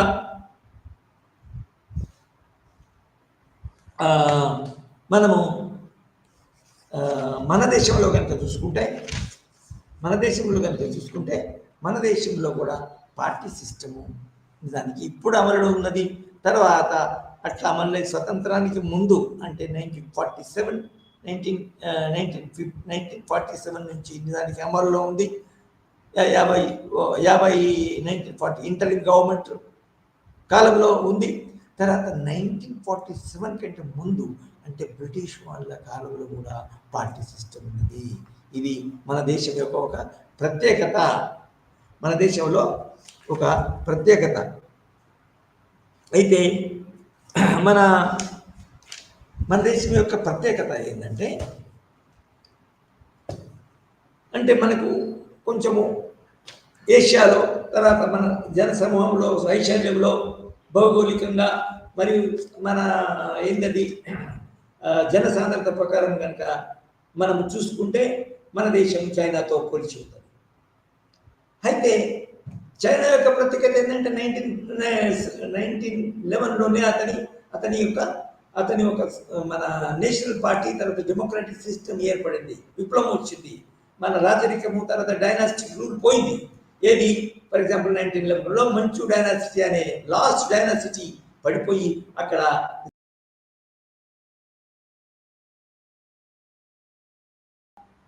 రాజ్య అధ్యక్షుడు, రాజ్య అధినేత ఎన్నుకొని పడతాడో, అధికారంలోకి వస్తాడో, కొంతకాలం వరకు ఉంటాడో, దాన్ని మనం రిపబ్లిక్ అంటాము. అదే 1911లో అక్కడ వచ్చింది. కానీ 1911 నుంచి 1947లో నిజానికి ఒక మన సామర్థ్యము, తర్వాత పట్టుదల, తర్వాత కెపాసిటీ గల ప్రభుత్వం అక్కడ ఏర్పడలేదు 1949 వరకు. అంటే 1949లో 1911లో చైనాలో ఒక మన డెమోక్రటిక్ సిస్టమ్, డెమోక్రసీ పార్టీలు ఏర్పడవి పరిపాలన సవరించిన, కానీ అది 1911లో కూడా అక్కడ అనేక సామ్రాజ్యవాద దేశాలు దాని మీద కంట్రోల్ పెట్టుకున్నాయి. అంటే నేషనల్ గవర్నమెంట్ను అది పాలించలేదు. నిజమైన స్వతంత్రంగా అవి నిలనివ్వలేదు. అది ఒక తర్వాత 1949లోనే ఒక సమర్థవంతమైన జాతీయ ప్రభుత్వము ఏర్పాటైంది. దట్ ఈస్ కమ్యూనిస్ట్ పార్టీ ఆధ్వర్యంలో ఒక సమర్థవంతమైన తర్వాత సావరిన్ అంటే సావరిటీ అంటే సార్వభౌమాధికారం నిజంగా కలిగి పొంది పొంది ఉన్న రాజకీయ పక్షము అక్కడ లేకపోవడం వల్ల దానికి సామ్రాజ్యవాద దేశంలో సామ్రాజ్యవాద మన ఇది ఈ చేతుల్లో అది మన గుప్పిట్లో అది పూర్తిగా మన అణిగిమణిగి ఉన్నదన్న చైనాలో. అంటే 1949 నిజమైన స్వతంత్రము అక్కడ ఏర్పడింది. అది ఫార్మాలిటీగా ఓకే రిపబ్లికన్ 1911లో. కానీ అదే మన భారతదేశం యొక్క ప్రత్యేకత ఏంటంటే 1947 వరకు ఇండిపెండెన్స్. 1947లో ఇండిపెండెన్స్ వచ్చింది. 1950లో రాజ్యాంగం ఏర్పడి 1957లో ఒక రిపబ్లికన్ ఫార్మ్ ఆఫ్ గవర్నమెంట్ అమల్లోకి వచ్చింది. అంటే స్వతంత్ర రిపబ్లిక్ అమల్లోకి వచ్చింది. అయితే 1947 వరకు ఇక్కడ మన రిపబ్లికన్ సిస్టమ్ లేదు. 1947 వరకు ఇండిపెండెన్స్ లేదు. మన బ్రిటిష్ సామ్రాజ్య దేశం కిందనే ఉన్నాయి. చైనాలో అనేక సామ్రాజ్యవాద దేశాలు మన రిపబ్లికన్ ఏర్పాటు అయిన తర్వాత కూడా చైనాలో పట్టు కలిగి ఉన్నాయి. తర్వాత వాటిని మన ఈ జాతీయ ప్రభుత్వాన్ని, జాతీయ పార్టీలను అది మనల్ని మన పని చేయకుండా చేసే సామ్రాజ్య దేశం. కానీ మన దేశంలో మాత్రము చాలా ప్రాంతాల్లో, చాలా భౌతిక ప్రాంతాల్లో ఒక ప్రావిన్సెస్ బ్రిటిష్ ప్రావిన్స్ ఏర్పాటు చేసుకుని ఆ బ్రిటిష్ ప్రావిన్సెస్లో నిజానికి మన బ్రిటిష్ కంట్రోల్లో పెట్టుకొని ఉన్నాయన్నాడు. అయితే ఇక్కడ విషయం ఏంటంటే కొంత సామాన్యంగా ప్రాధాన్యత ఇవ్వరు, కానీ బ్రిటిష్ కాలంలో కూడా ప్రజాస్వామ్య ప్రభుత్వాలు ఏ విధంగా కొంతవరకైనా ప్రజాస్వామ్య ప్రభుత్వాలు ఏ విధంగా ఏర్పడ్డాయి అనే దాన్ని మనం బ్యాక్గ్రౌండ్లో దానికి తప్పకుండా చదవవలసి ఉంటుంది. అయితే పార్టీస్ పర్టికులర్గా మన దేశంలో మన ఈ రిపబ్లికన్ ఫార్మ్ ఆఫ్ గవర్నమెంట్ లేదు కాబట్టి, ఇండిపెండెన్స్ రాలేదు కాబట్టి 1885 నుంచే నిజానికి మన దేశంలో పార్టీలు ఏర్పడ్డాయి. మొట్టమొదటి పార్టీ మన దేశంలో ఏర్పడ్డది 1885లో Indian National Congress, INC, Indian National Congress అనేది ప్రారంభమైంది. అది నిజానికి అది కూడా మన దేశాన్ని యొక్క సంక్షేమాన్ని, మన దేశ యొక్క అభివృద్ధిని ఆకాంక్షించి అనివిసెంట్ అనే మన లేడీ ఆధ్వర్యంలో నిజానికి మన ఇండియన్ నేషనల్ కాంగ్రెస్ అంటే వేరే చాలా ఇండియన్ ముఖ్యులు ఉన్నారు ప్రారంభ దశలో కాంగ్రెస్ ఏర్పాటు చేసినప్పుడు. కానీ 1985లో మాత్రం అనివిసెంట్ ఆధ్వర్యంలో మన ఇండియన్ నేషనల్ కాంగ్రెస్ ఏర్పడింది. అదే విధంగా అక్కడి నుంచి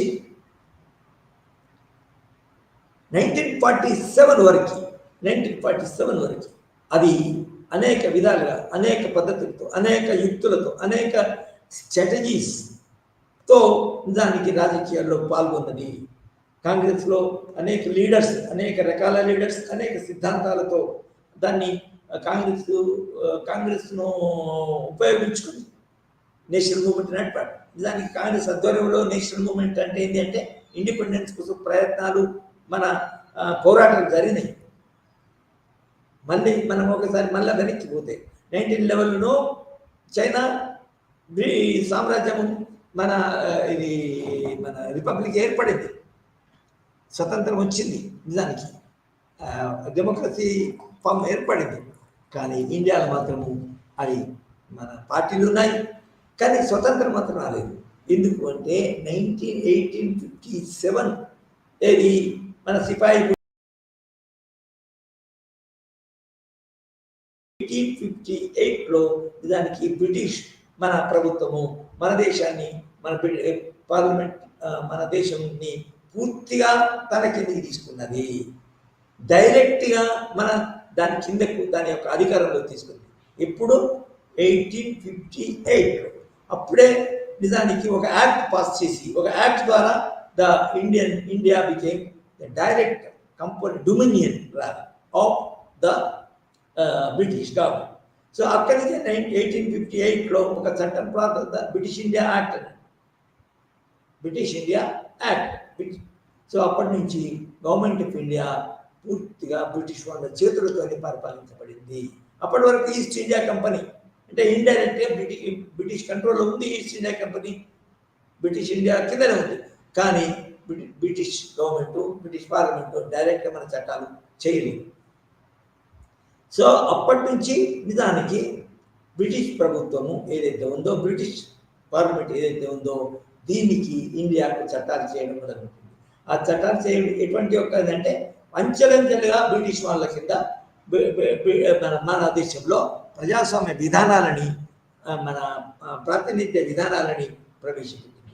ఆ ప్రాతినిధ్య విధానాన్ని ప్రవేశపెట్టడంలో నిజానికి మన ఫస్ట్ ఏమైందంటే 1862లో మన ఒక రకమైన కొంత వరకు ప్రాతినిధ్యం, ఇండియన్స్ ప్రాతినిధ్యం వహించే విధంగా బ్రిటిష్ వాళ్ళ కిందనే ఉంటుంది. కానీ ఇండియన్ రిప్రజెంటేటివ్స్ అదే 1867. దాని తర్వాత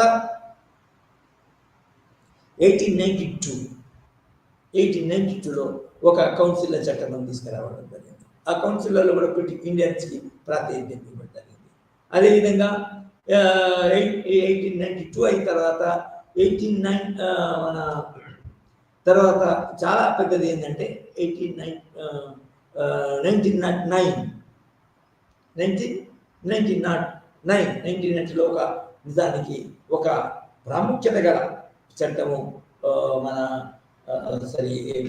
కౌన్సిల్ చట్టము తీసుకురావడం జరిగింది. అందులో ఇండియన్స్కి నిజమైన ఎక్కువ ప్రాతినిధ్యము ఇవ్వడం జరిగింది. అదేవిధంగా 1919లో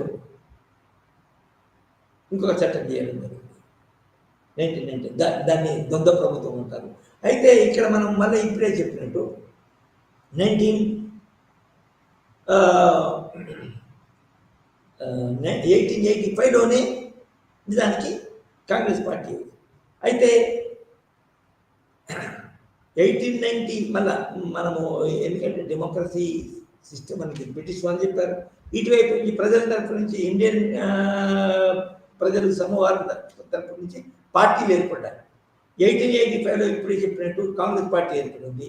1906లో ఆల్ ఇండియా ముస్లిం లీగ్ ఏర్పడింది. తర్వాత 1920లో కమ్యూనిస్ట్ పార్టీ చాలా పెద్ద గొప్ప సంఘటన ఈవెంట్ అనుకో. ఇది 1924లో ఎంఎన్ రాయ్ ఆధ్వర్యంలో ఇక్కడ కాంగ్రెస్ పార్టీ ప్రారంభమైంది.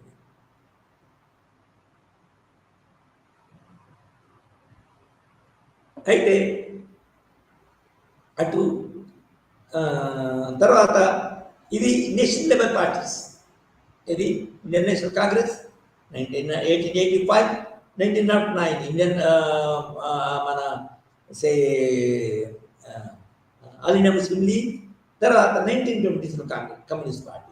నిజానికి కమ్యూనిస్ట్ పార్టీ కొంతకాలానికి పనిచేసిన తర్వాత కమ్యూనిస్ట్ పార్టీని బ్యాన్ చేశారు బ్రిటిష్ ప్రభుత్వము. కానీ దాని తర్వాత బ్రిటిష్ వాళ్ళు మన కమ్యూనిస్టులు ఇండైరెక్ట్గా ఇంకొక కాంగ్రెస్ మన రాజకీయాలను, కాంగ్రెస్ యొక్క నాయకులను ప్రభావితం చేస్తూ వాళ్ళకు లీడర్షిప్ ఇస్తూ దానికి కాంగ్రెస్ సోషలిస్ట్ పార్టీ అంటే సిఎస్పి, కాంగ్రెస్ సోషలిస్ట్ పార్టీ అంటే ఏర్పడింది. సో అయితే కమ్యూనిస్ట్ పార్టీ మళ్ళా 1942 క్విట్ ఇండియా మూవ్మెంట్ వచ్చినప్పుడు మళ్ళా మన కమ్యూనిస్టుల యొక్క సపోర్ట్ పొందాలని ప్రయత్నించి నిజానికి కమ్యూనిస్ట్ పార్టీ మీద యొక్క సస్పెన్షన్ కూడా రద్దు చేయడం జరిగింది. మళ్ళీ కాంగ్రెస్ పార్టీని ఫ్రీడమ్ ఇవ్వడం జరిగింది. సో కమ్యూనిస్ట్ పార్టీ నిజానికి కొంతకాలం తప్ప తప్ప దాని కమ్యూనిస్ట్ పార్టీ కూడా యాక్టివ్గా స్వతంత్రం రాకముందు 1947 ముందు దానికి యాక్టివ్గా పార్టిసిపేట్ చేసింది అనొచ్చు. సో ఈ విధంగా మనకు Congress party, Indian National Congress, తర్వాత మన 1940 మన 1924లో కమ్యూనిస్ట్ పార్టీ, తర్వాత 1930స్లో సోషలిస్ట్ పార్టీ.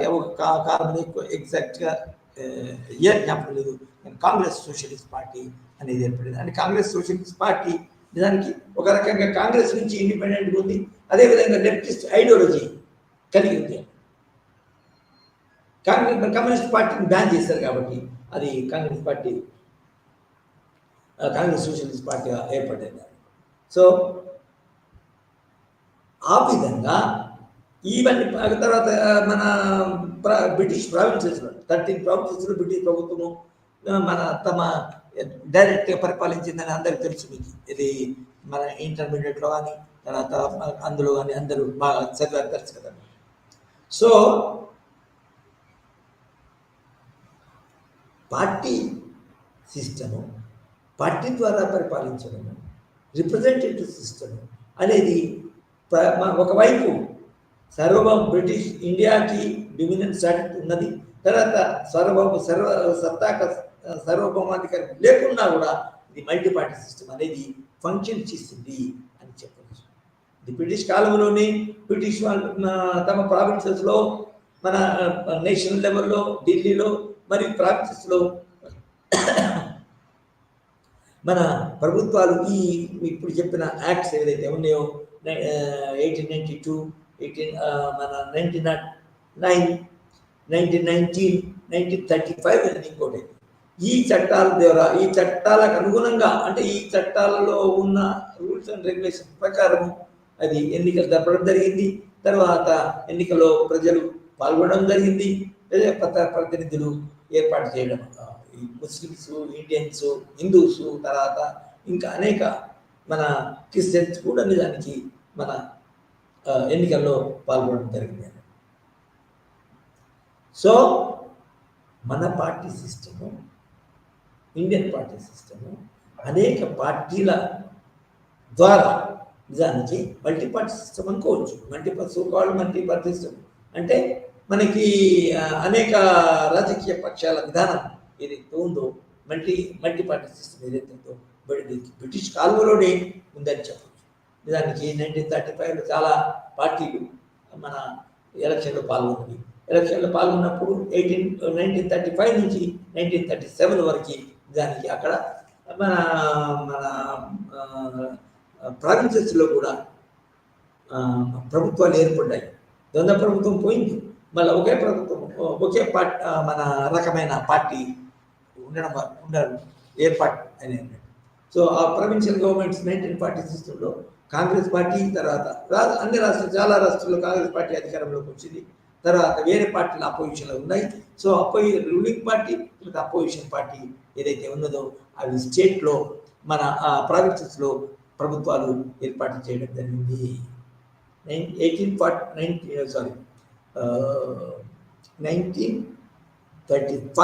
1937 to 1939.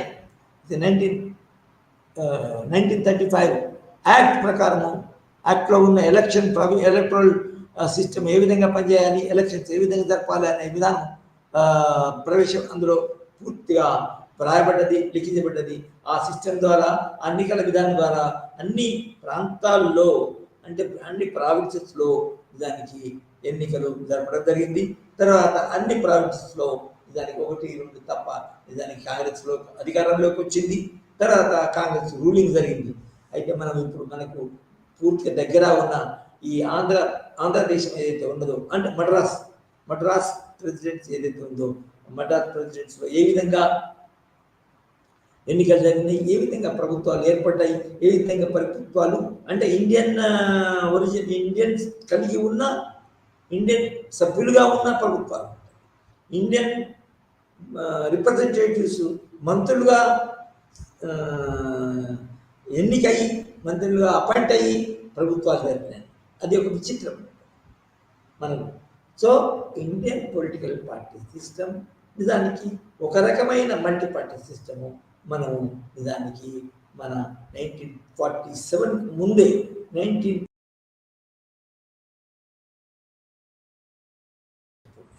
మన పార్టీ సిస్టమ్ మనకి మైరన్ వేరల్గా జరిగితే ఏ విధంగా బ్రిటిష్ వాళ్ళు మనకి పార్టీ సిస్టంలో ఎలక్షన్లో ట్రైనింగ్ ఇచ్చారో అనేది బాగా మైరన్ వేనా అనే ఫారిన్ రైటర్ ఉన్నాడు.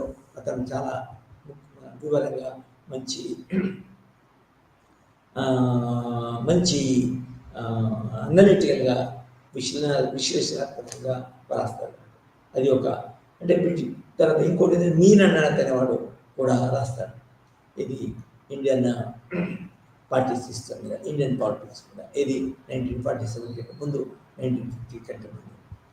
సో ఈ విధంగా మన పార్టీ సిస్టమ్ ఏదైతే ఉందో ఇది బ్రిటిష్ కాలంలోనే ఏర్పడిందని చెప్పవచ్చు. సో అయితే 1940s మన నిజానికి మన రాజ్యాంగ సభ కూడా, కాన్స్టిట్యూయెంట్ అసెంబ్లీ కూడా ఎన్నికల ద్వారా జరిగింది. ఆ రాజ్యాంగ సభ ఎన్నికలలో కూడా రాజ్యాంగ సభ మన సభ్యులు ఎవరైతే ఉన్నారో ఎన్నికల ద్వారానే ఎన్నికయ్యి తర్వాత రాజ్యాంగ సభలో ప్రాతినిధ్యం వహించారు. రాజ్యాంగ సభలో దానికి అనేక రాజకీయ పక్షాల యొక్క ప్రాతినిధులు, రాజకీయ పక్షాల నాయకులు నిజానికి రాజ్యాంగ సభలో ఉన్నారు.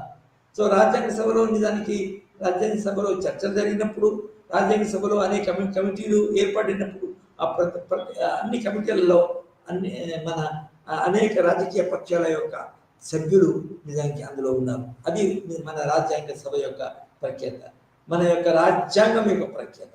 మన రాజ్యాంగము ఏ ఒక్క మన ల్యాండ్ లార్డ్స్, లేకపోతే క్యాపిటలిస్టులు, లేకపోతే ఒక ఇటు పక్కకు ఒక లెఫ్టిస్ట్లో, వర్కర్స్ కమ్యూనిస్ట్ పార్టీలో ఒక అన్ని రాజకీయ పార్టీలు యొక్క ప్రాతినిధ్యం వహించే ప్రతినిధులు మన ఉన్న ఒక రాజ్యాంగ సభ అన్నట్టు. ఆ రాజ్యాంగ సభ సుమారు 2.5 మన సంవత్సరాల కంటే ఎక్కువ కాలం తీసుకొని అది అనేక అనేక కమిటీలు ఏర్పరిచి అనేక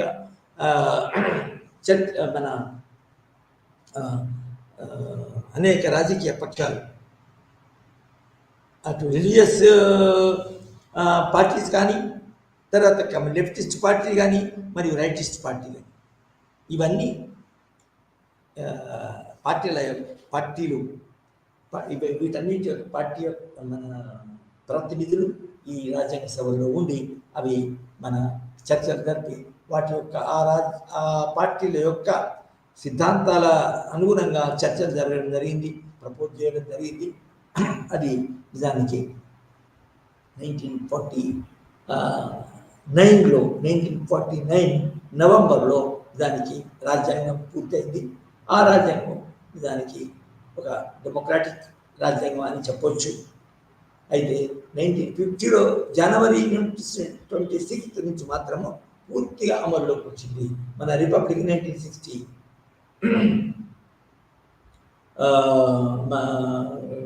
1950 జనవరి 26 నుంచి అమల్లోకి వచ్చింది అని చెప్పొచ్చు. అప్పటి నుంచి నిజంగా ఎన్నికలు విధానము అమల్లో ఉంది. తర్వాత అనేక పార్టీలు ఒక ఎలక్షన్ రాజ్యాంగంలో చెప్పింది పూర్తిగా ఒక స్వతంత్ర ప్రతిపత్తి కల రాజ్యాంగ కమిషన్ ఏర్పడింది. ఎలక్టరల్ కమిషన్, ఎన్నికల సంఘం. ఇప్పటికి మనం ప్రతి పేపర్లో ప్రతిసారి every week, every month election commission గురించి మాట్లాడుకుంటాం కదా.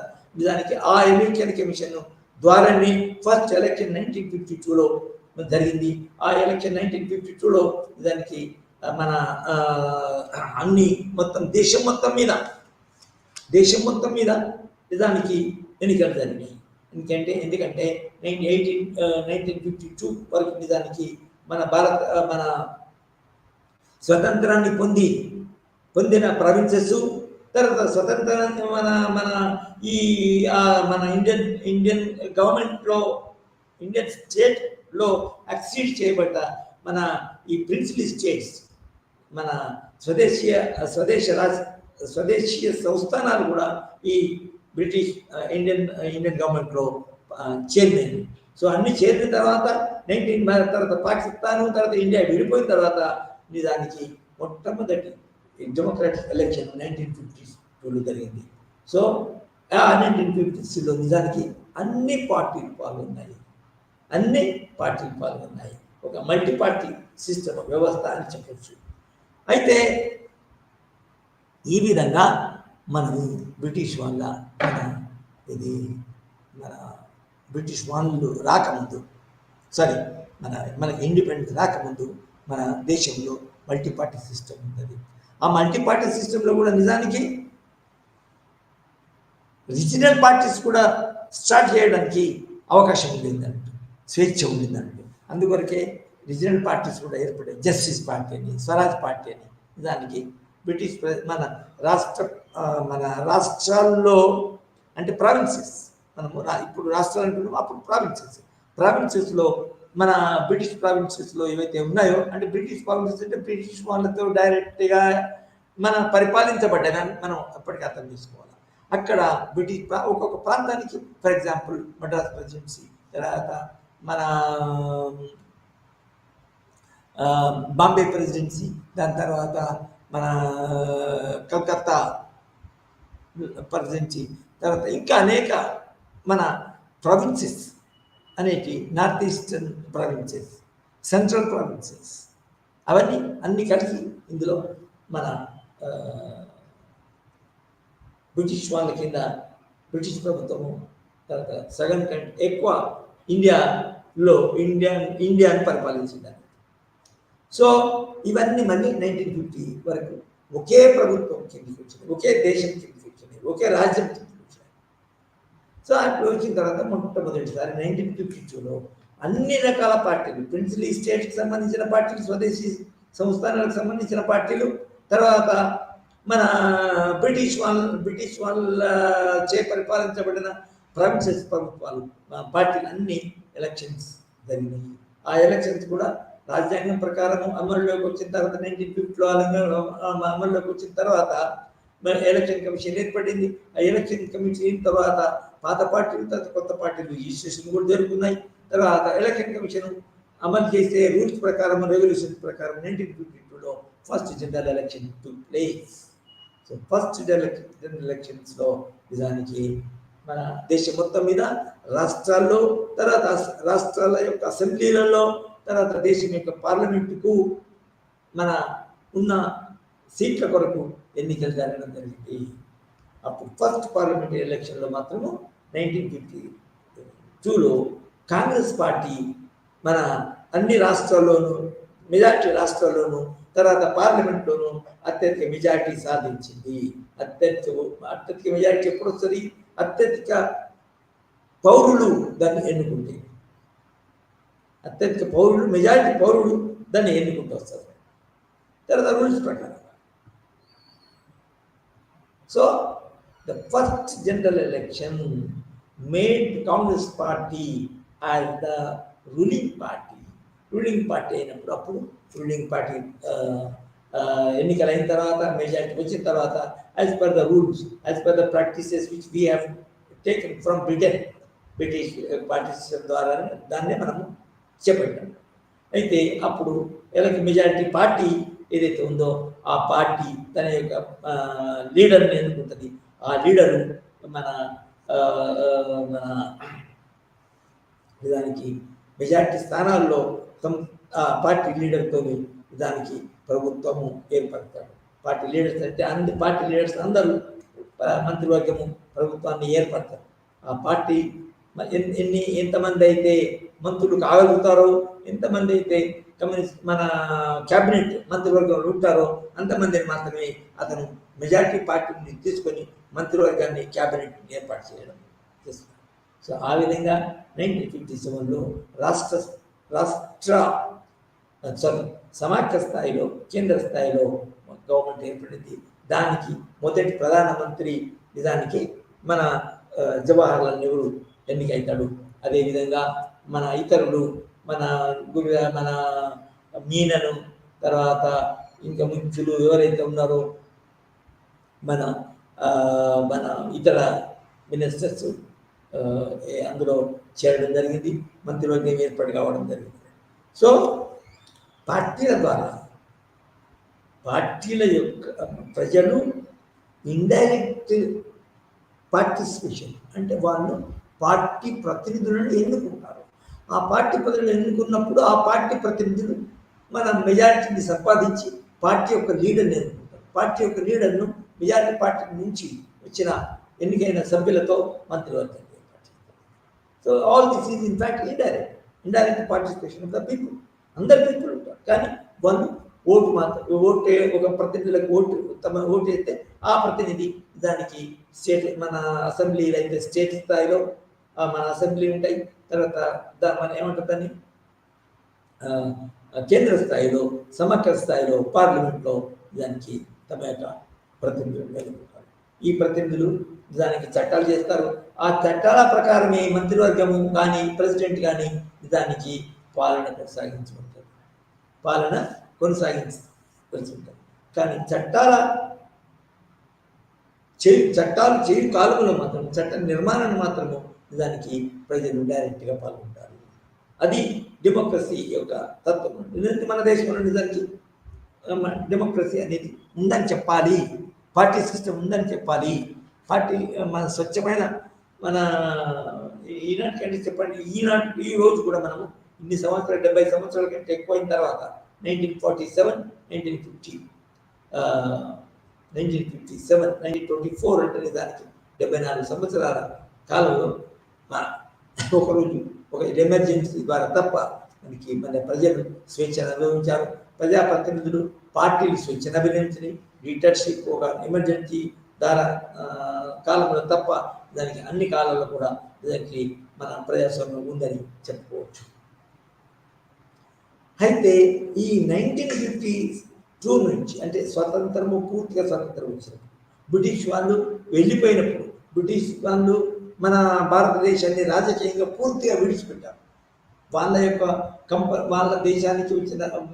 దేశానికి సంబంధించిన ప్రజల యొక్క మన ఇండస్ట్రీల యొక్క కంపెనీలు ఉండొచ్చు, ఫ్యాక్టరీ ఉండొచ్చు, కొన్ని ఉండొచ్చు, కానీ ఆ రాష్ట్రాల ఆ కంపెనీలు మాత్రం భారత ప్రభుత్వం చెప్పినట్టే వినాల.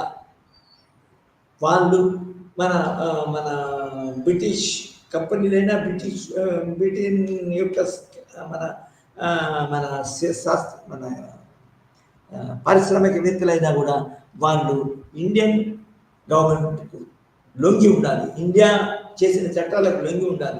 ఇండియా చేసిన చట్టాలు ఎంత ట్యాక్స్ కట్టాలో అంత ట్యాక్స్ ఇండియన్ మన ఇది ఇన్కమ్ ట్యాక్స్ సిస్టమ్ ప్రకారం పెట్టాలి. మొత్తం భారత ప్రభుత్వానికి లొంగి ఉండవలసి వస్తుంది.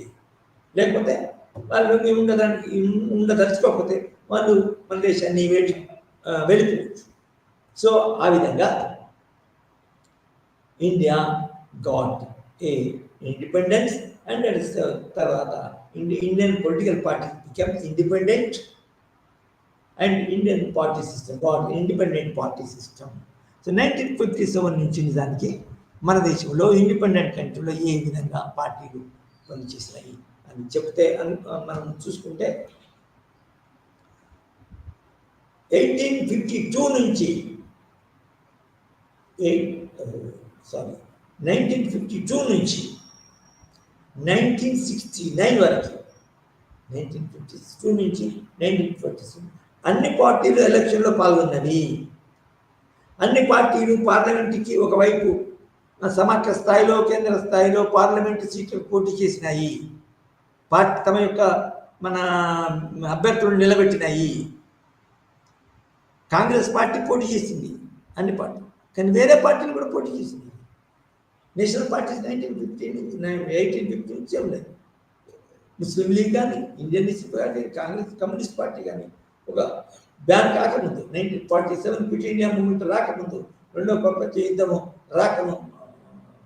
రాకముందు తర్వాత 1920 తర్వాత కొన్ని సంవత్సరాల గ్యాప్ లేకుండా కమ్యూనిస్ట్ పార్టీ కూడా ఎలక్షన్లో పార్టీ చేసింది. తర్వాత అదేవిధంగా అన్ని పార్టీలు నేషనల్ పార్టీస్, తర్వాత స్టేట్ రీజనల్ పార్టీస్ అన్ని రాష్ట్రాల్లో ఎన్నికల్లో పాల్గొన్నాయి. నిజానికి మన హైదరాబాద్ రాష్ట్రంలో ఇది హైదరాబాద్ను మన ఇది ఇందులో మన బ్రిటిష్ ఇండియన్ గవర్నమెంట్లో కలిపిన తర్వాత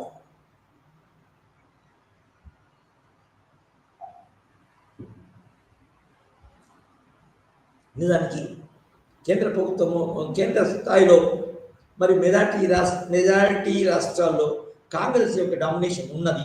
కాంగ్రెస్ ఏర్పాటు చేయింది. కానీ కొన్ని ఇంకా ప్రత్యేకత ఏంటంటే కొన్ని రాష్ట్రాల్లో కమ్యూనిస్ట్ పార్టీ చాలా మన ఆధిక్యతను సంపాదించింది, చాలా సీట్లను సంపాదించి. ఉదాహరణకి మన హైదరాబాద్ స్టేట్లో నిజానికి చాలా, ఎందుకంటే హైదరాబాద్లో మన మన ముఖ్యంగా తెలంగాణలో ఇది మన తెలంగాణ రైతాంగ పోరాటం జరిగింది. రైతాంగ పోరాటము నిజానికి కమ్యూనిస్ట్ పార్టీ ఆధ్వర్యంలో జరిగింది. కమ్యూనిస్ట్ పార్టీ ఆధ్వర్యంలో జరగడం వల్ల ఏంటంటే చాలా పౌరులు, చాలా ఓటర్స్ నిజానికి కమ్యూనిస్ట్ పార్టీకి ఓటు వేయడం జరిగింది. కాబట్టి కాంగ్రెస్ నిజానికి అధికారంలోకి వచ్చింది, మెజార్టీని సంపాదించింది. కానీ కమ్యూనిస్ట్ పార్టీ మాత్రం గట్టి పోటీ ఇవ్వడం జరిగింది. అదేవిధంగా కేరళలో అక్కడ కూడా కమ్యూనిస్ట్ పార్టీ అధికారంలో రాగలేదు, కానీ గట్టి పోటీని కాంగ్రెస్ పార్టీకి గట్టి పోటీ ఇవ్వడం జరిగింది. అదేవిధంగా వెస్ట్ బెంగాల్. సో ఈ విధంగా కాంగ్రెస్ పార్టీ మన ఈ వెస్ట్ బెంగాల్లో, తర్వాత హైదరాబాద్లో, కేరళలోనే కాకుండా నిజానికి మొత్తం దేశం మొత్తం మీదుగా అన్ని రాష్ట్రాల్లో మన అధికారంలోకి వచ్చింది. అన్ని రాష్ట్రాల్లో ఆధిపత్యం సంపాదించింది, అధిక సంఖ్యక సీట్లను సంపాదించింది. ఒక జమ్మూ కాశ్మీర్లో మాత్రము నిజానికి అది మన మెజారిటీని సంపాదించలేకపోయింది. అదేవిధంగా పార్టీ మన కాంగ్రెస్ పార్టీ దాన్ని కూడా ఏర్పాటు చేయలేదు, ప్రభుత్వాన్ని ఏర్పాటు చేయలేదు. అయితే దాని అర్థం ఏంటి అంటే నిజానికి అన్ని రాష్ట్రాల్లోనూ తర్వాత కేంద్ర స్థాయిలోనూ కంటిన్యూస్గా తన యొక్క ఆధిపత్యాన్ని కొనసాగించుకున్నది, తన యొక్క ఆధిపత్యాన్ని చెలాయించింది కాంగ్రెస్ పార్టీ. అందుకొరకు మల్టీ పార్టీ సిస్టమ్ ఉన్నా కూడా మనము ఇంకా క్రిటికల్, ఇంకా డీప్గా, తర్వాత చాలా మన ఏమంటుంది దాన్ని క్వాలిటేటివ్ అనాలిసిస్ కనుక చేస్తే 1952 నుంచి 1969 వరకు మల్టీ పార్టీ సిస్టమ్ ఉన్నా కూడా కాంగ్రెస్ పార్టీ మాత్రం డామినేట్ చేసింది. అంటే దాని అర్థం ఏంటి అంటే, డామినేషన్ అంటే ఏంటంటే కేంద్ర స్థాయిలో అధికారం ఉంది, ఒకటే పార్టీ మన కాంగ్రెస్ పార్టీ క్యాబినెట్ మంత్రివర్గం ఏర్పాటు చేసింది. అదేవిధంగా ఒకటే party majority of the seats, చాలా absolute majority of the seats 1969 వరకు కూడా రాష్ట్రాల్లో కూడా కాంగ్రెస్ పార్టీ.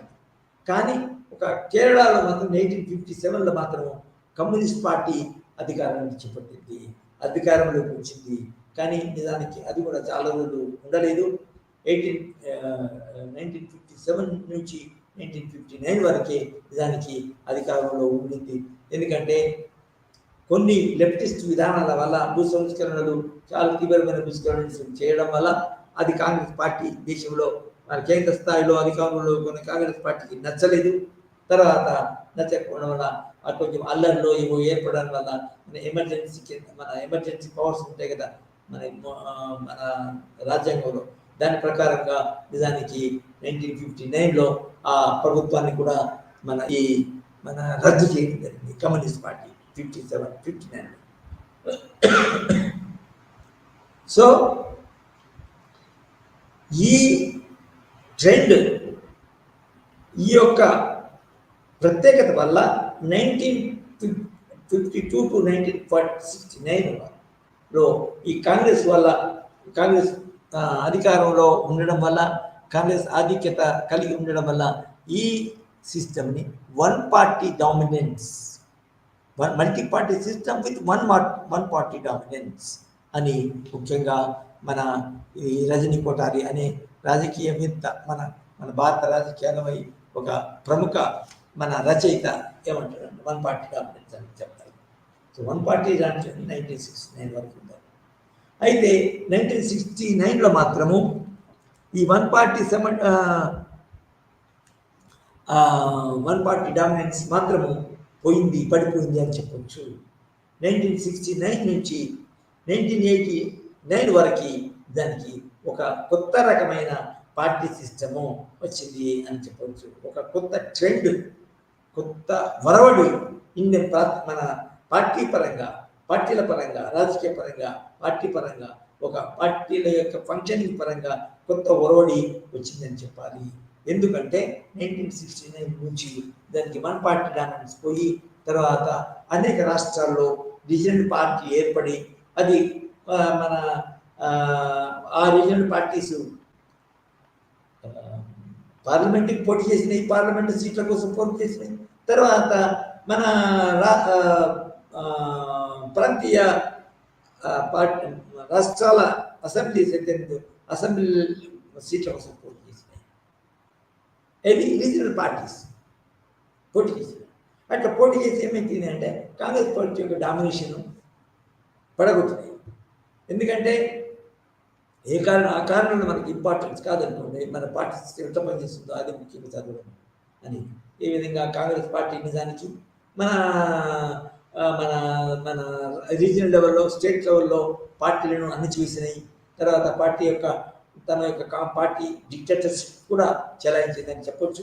సో దానివల్ల రీజనల్ పార్టీస్ ఏర్పడి మన 1969 నుంచి అది నువ్వు మన కేరళ కానీ, వెస్ట్ బెంగాల్ కానీ, తర్వాత త్రిపుర కానీ, లేదా ఇంకా కొన్ని రాష్ట్రాలు కానీ నిజానికి మన రీజనల్ పార్టీస్ డామినేట్ చేయడం మొదలుపెట్టింది. తర్వాత మన రీజనల్ పార్టీస్ అధికారం సంపాదించడం, తర్వాత నేషనల్ లెవెల్లో, తర్వాత సమాఖ్య లెవెల్లో, సమాఖ్య స్థాయిలో మన పార్లమెంట్లో కొన్ని స్థానాలు సంపాదించి నిజానికి ఎందుకంటే వాళ్ళ ప్రాంతంలో ఉన్నప్పుడు, వాళ్ళ రాష్ట్రంలో ఉన్నప్పుడు ప్రజలు వాటికే మన పార్లమెంటరీ ఎలక్షన్లో కూడా ఈ రీజనల్ పార్టీకి ఓటేస్తారు. అది సహజం. ఒక పార్టీ నచ్చినప్పుడు అది పార్లమెంట్ కూడా, ఆ పార్లమెంట్ ఎలక్షన్స్ కూడా దానికి వేస్తారు సామాన్యంగా. కొంచెం ట్రెండ్ తర్వాత మారింది అని చెప్పాలి. సో ఇది 1869 నుంచి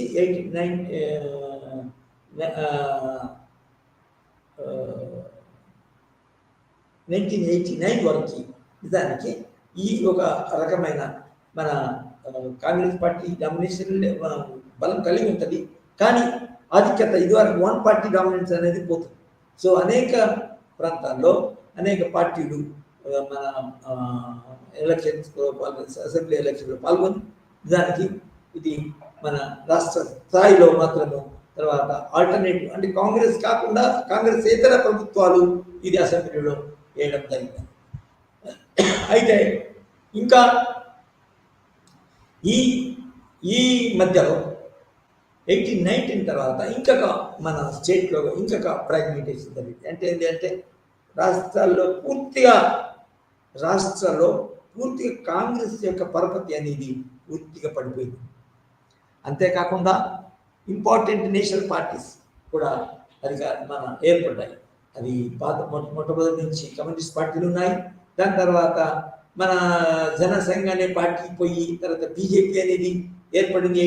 1983లో బీజేపీ అనేది ఏర్పడింది. బీజేపీ కూడా దేశ రాజకీయాల్లో, మన సమాఖ్య రాజకీయాల్లో, సమాఖ్య పార్లమెంట్లోను, తర్వాత మన రాష్ట్ర అసెంబ్లీలోను ముఖ్యంగా ఇంపార్టెంట్ పాత్ర వహించడం మొదలుపెట్టింది. అండ్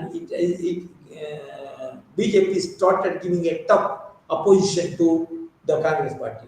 ఒకవైపు లెఫ్టిస్టు, ఒక రైటిస్టు ఇది తమకు పూర్తిగా గట్టి పోటీని ఇవ్వడం వల్ల కాంగ్రెస్ తన యొక్క స్థానాన్ని పూర్తిగా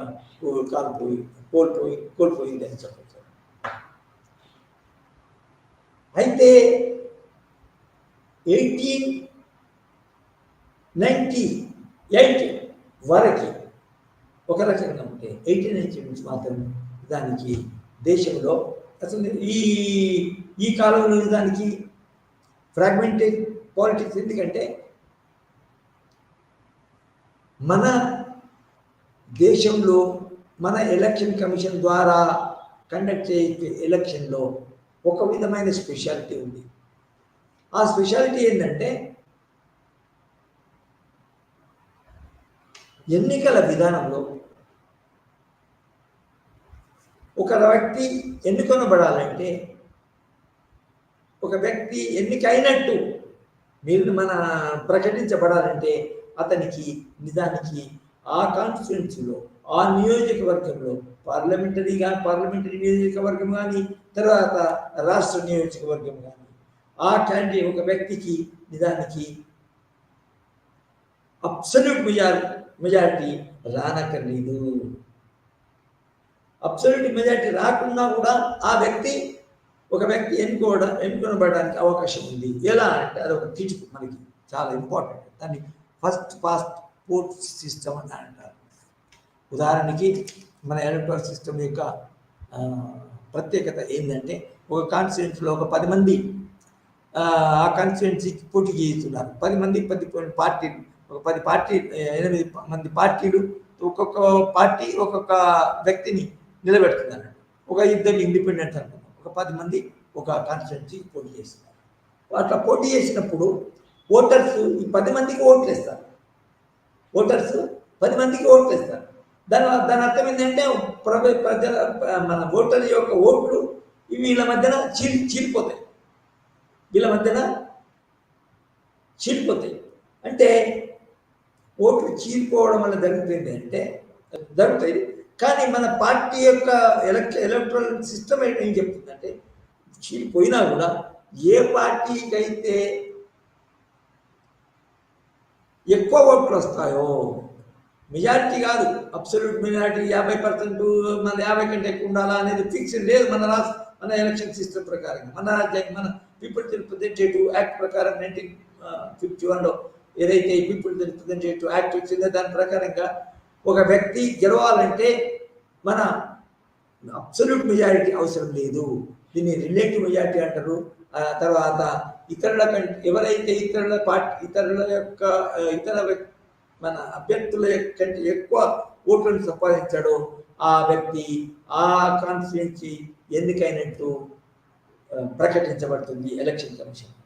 అంటే దానికి ఉదాహరణకి ఒక నియోజకవర్గంలో ఉదాహరణ చెప్తున్నా, 1000 ఓట్లు ఉన్నట్టున్నా. 1000 ఓట్లు నిజానికి ఉండవు, పెట్టుకుంటే చాలా ఎక్కువ, కానీ ఉదాహరణ చెప్తాను. సో 1000 ఓట్లు ఉన్నప్పుడు 10 మంది ఇప్పుడు అనుకున్నట్టు 10 మంది పోటీ చేసినప్పుడు ఒక్కొక్కరికి 100, ఇంకొకరికి 150, ఇంకొకరికి 160, ఇంకొకరికి 90 ఓట్లు ఇట్లా వచ్చాయి అనుకోండి, 1000 ఓట్లు. అయితే ఒకరికి మాత్రం 260, అంటే అతనికి ఇతరుల కంటే ఎక్కువ ఓట్లు వచ్చినాయి. అంటే ఒకరికి 220 కానీ 270 కానీ వచ్చినాయి. సో ఈ 270 ఓట్లు వచ్చిన వ్యక్తి అది ఎన్నికైనట్టు డిక్లేర్ చేస్తుంది ఎలక్షన్ కమిషన్, ఎన్నికల సంఘం. అది రాష్ట్ర నియోజకవర్గాలు కానీ, అంటే ప్రొవిన్షియల్ ఎలక్షన్స్ కానీ, తర్వాత పార్లమెంటరీ నియోజకవర్గాలు కానీ 1000 ఓట్లు కనుక ఉన్నప్పుడు ఒక 900 మంది ఓట్లు వేసినప్పుడు, తర్వాత 10 మంది అభ్యర్థుల మధ్యన ఓట్లు చీలిపోయినప్పుడు, మ్యాక్సిమం ఓట్లు ఒక వ్యక్తి సంపాదించడానికి 270, అంటే ఇతరుల కంటే అతనికి ఓట్లు ఎక్కువ వచ్చాయి. 270 ఎవరికి ఎవరికైతే 270 ఓట్లు వస్తాయో ఆ 270 వచ్చిన ఓటరు అభ్యర్థి ఎన్నికైనట్టు ప్రకటించబడుతుంది. అయితే ఇప్పుడు మళ్ళా మనము ఈ అనలైజ్ కనుక చేస్తే 900 ఓట్లు పోలేని, 100 మంది రాలేదు, ఓటు వేయలేదు. 900 మట్లో నిజానికి 270 వచ్చిన, ఒక్కొక్కరికి 100, 150, 170, 50 ఇట్లా ఓట్లు వచ్చినప్పుడు ఎవరికైతే 270 ఓట్లు వస్తాయో ఆ 270 వచ్చిన అభ్యర్థి ఎన్నికైనట్టు ప్రకటించబడతాడు, అతను సీట్లు ఏర్పాటు చేస్తాడు. అయితే ఈ 270 కనుక మనము 900 ఓట్లు పడ్డప్పుడు 270 మెజారిటీ కాదు అసలు, కానీ సింపుల్ మెజారిటీ. దాన్ని ఏమంటారు, first past system. Simple majority కూడా ఉంటుంది. అది మెజారిటీ ఆధిక్యత. అసలు నిజానికి మన ఎన్నికల విధానం చాలా ఏమంటారు దాన్ని,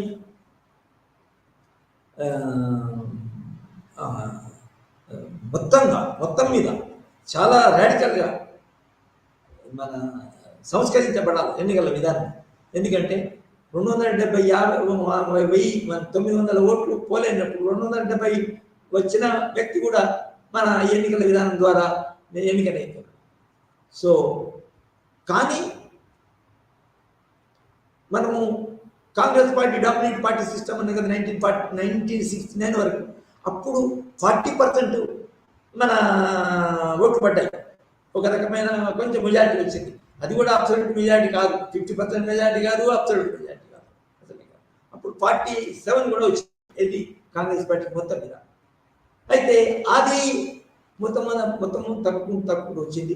రిలేటివ్ మెజారిటీ కొంచెం 10 ఓట్లు ఒకరికి 270 వచ్చిన 260 వచ్చినప్పుడు 270 వచ్చిన వ్యక్తి ఎన్నికలు.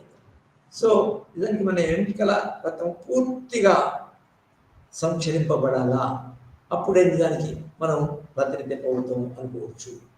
సో ఈ విధంగా కాంగ్రెస్ పార్టీ ఆధిక్యత పోయింది. తర్వాత పూర్తిగా మన మన రాష్ట్ర ప్రభుత్వంలో మొట్టమొదటి నుంచి కమ్యూనిస్ట్ పార్టీ, తర్వాత వెస్ట్ బెంగాల్ మరి మొదటి నుంచి ఆ రాష్ట్రాలు చాలా ఇండిపెండెంట్గా ఉన్నాయి. చాలా మన ప్రోగ్రెసివ్ పాలిటీ ఎక్కడ ఉంది. కానీ 1960 తర్వాత అన్ని రాష్ట్రాలలో మన కాంగ్రెస్ ఇతర పార్టీలు ప్రభుత్వాలు ఏర్పాటు చేసుకున్నాయి.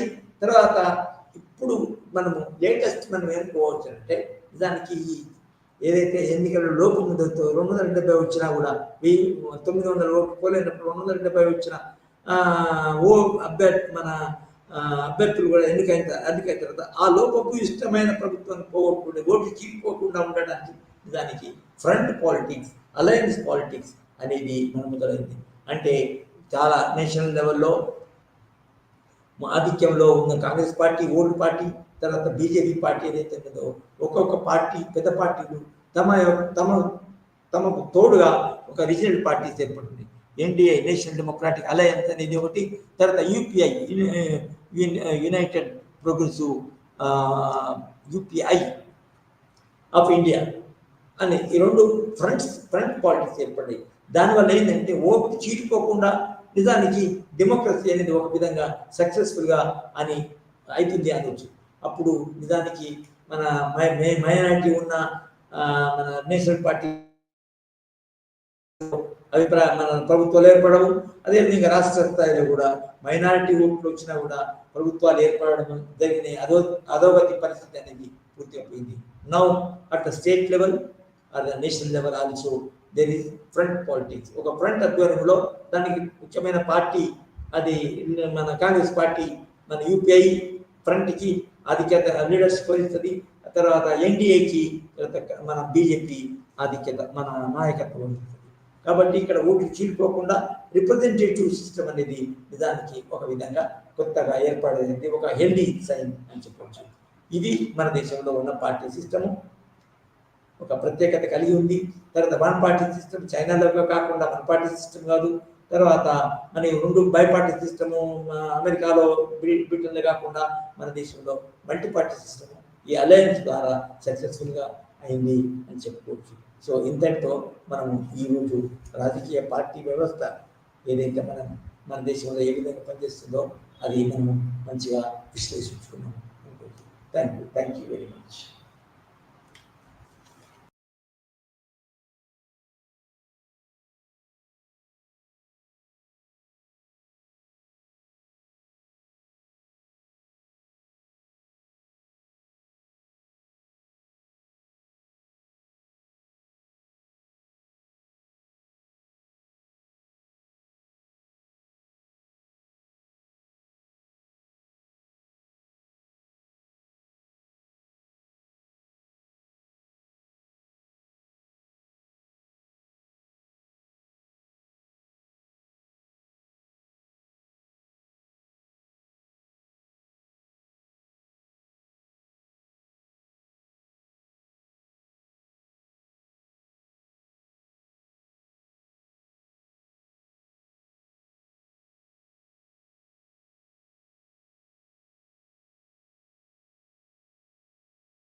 নমস্কাৰ ছাত্ৰ ছাত্ৰীসকল, আজি মই তোমালোকক পঢ়াম central secretariat.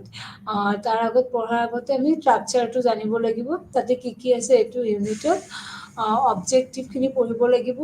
Introduction, organizational structure, role and functions, tenure system, relationship between secretariat and executive, appraisal and conclusion. এইখিনি যদি আমি এতিয়া অসমীয়াত ভাঙনি কৰোঁ, অসমীয়াত কি হ'ব, যিটো চেণ্ট্ৰেল কেন্দ্ৰীয় আমাৰ সচিব আছে, তাৰ অবজেক্টিভ কি হ'ব, লক্ষ্য কি হ'ব, তাৰ ভূমিকা কি হ'ব, অৰ্গেনাইজেশ্যনেল ষ্ট্ৰাকচাৰটো কি হ'ব, ৰোল এণ্ড ফাংচন কি হ'ব, এণ্ড তাৰ টেনিউৰ এণ্ড কিমান বছৰৰ কাৰণে নিযুক্তি দিয়া হয়, ৰিলেশ্যনশ্বিপ ছেক্ৰেটেৰিয়েট আৰু সচিবৰ লগত আৰু এক্সিকিউটিভৰ লগত, সেইখিনি আমি জানিব লাগিব। তাৰ আগতে আমি পঢ়িম যে এই ইউনিটৰ অবজেক্টিভটো কি, উদ্দেশ্য কি। After reading this unit, you should be able to discuss functions and roles of Central Secretariat, explain the organization structure of Central Secretariat, highlight about the tenure system, examine the relationship between executive and generalist. After reading এই unit পঢ়াৰ পিছত তোমালোকে কি বুজি পাবা বা এই ইউনিটৰ পৰা কি লাভ কৰিবা, ডিছকাছ দ্য ফাংচনছ। ফাংচনছখিনি আমি পঢ়িম। কেবিনেট, চেণ্ট্ৰেল ছেক্ৰেটেৰিয়েটৰ কি কি ফাংচন থাকে, তেওঁৰ ৰোল কি থাকে। তাৰপিছত আমি পঢ়িম explain the organisational structure of central secretariat. তাৰ অৰ্গেনাইজেশ্যনটো গঠনটো কেনেকুৱা হয়, গাঁথনি কেনেকুৱা হয়। আৰু পিছত পঢ়িম আমি হাইলাইট এবাউট দ্য টেনিউৰ ছিষ্টেম, কিমান বছৰৰ কাৰণে তেওঁলোকক নিযুক্তি দিয়া হয়। আৰু এক্সিকিউটিভ দ্য ৰিলেশ্যনশ্বিপটো এক্সিকিউটিভ বা কেবিনেটৰ লগত আমাৰ চেণ্ট্ৰেল যিটো কেবিনেট ছেক্ৰেটেৰিয়েট আছে, সচিবালয়ৰ যিবিলাক সচিব আছে, তেওঁলোকৰ সম্পৰ্ক কেনেকুৱা। আমি পোনপ্ৰথমতে ইন্ট্ৰডাকশ্যন কৰিম, পৰিচয় দিম যে কেবিনেট চেণ্ট্ৰেল ছেক্ৰেটেৰিয়েট কি হয়। Central Secretariat is the administrative office of all ministers and department of the central government of India. Secretariat means the office of the secretary. Central Secretariat is office of the all secretaries belonging to the central government ministers. And in this unit, we shall discuss the structure, functions of the Central Secretariat. To begin with, the organizational structure of the Central Secretariat. Central Secretariat বা আমাৰ কেন্দ্ৰীয় সচিব বুলি ক'লে আমাৰ কেন্দ্ৰীয় চৰকাৰ বা আমাৰ পাৰ্লিয়ামেণ্ট বা আমাৰ কেবিনেটত আমাৰ কি আছে, এটা এডমিনিষ্ট্ৰেটিভ অফিচ আছে। এডমিনিষ্ট্ৰেটিভ অফিচৰ কাৰ্য পৰিচালনা কৰাৰ কাৰণে এই অফিচৰ এডমিনিষ্ট্ৰেটিভ বা প্ৰশাসনিক যিটো অফিচ আছে, বিভাগৰ কাৰ্য পৰিচালনা কৰাৰ কাৰণে কিছুমান দক্ষ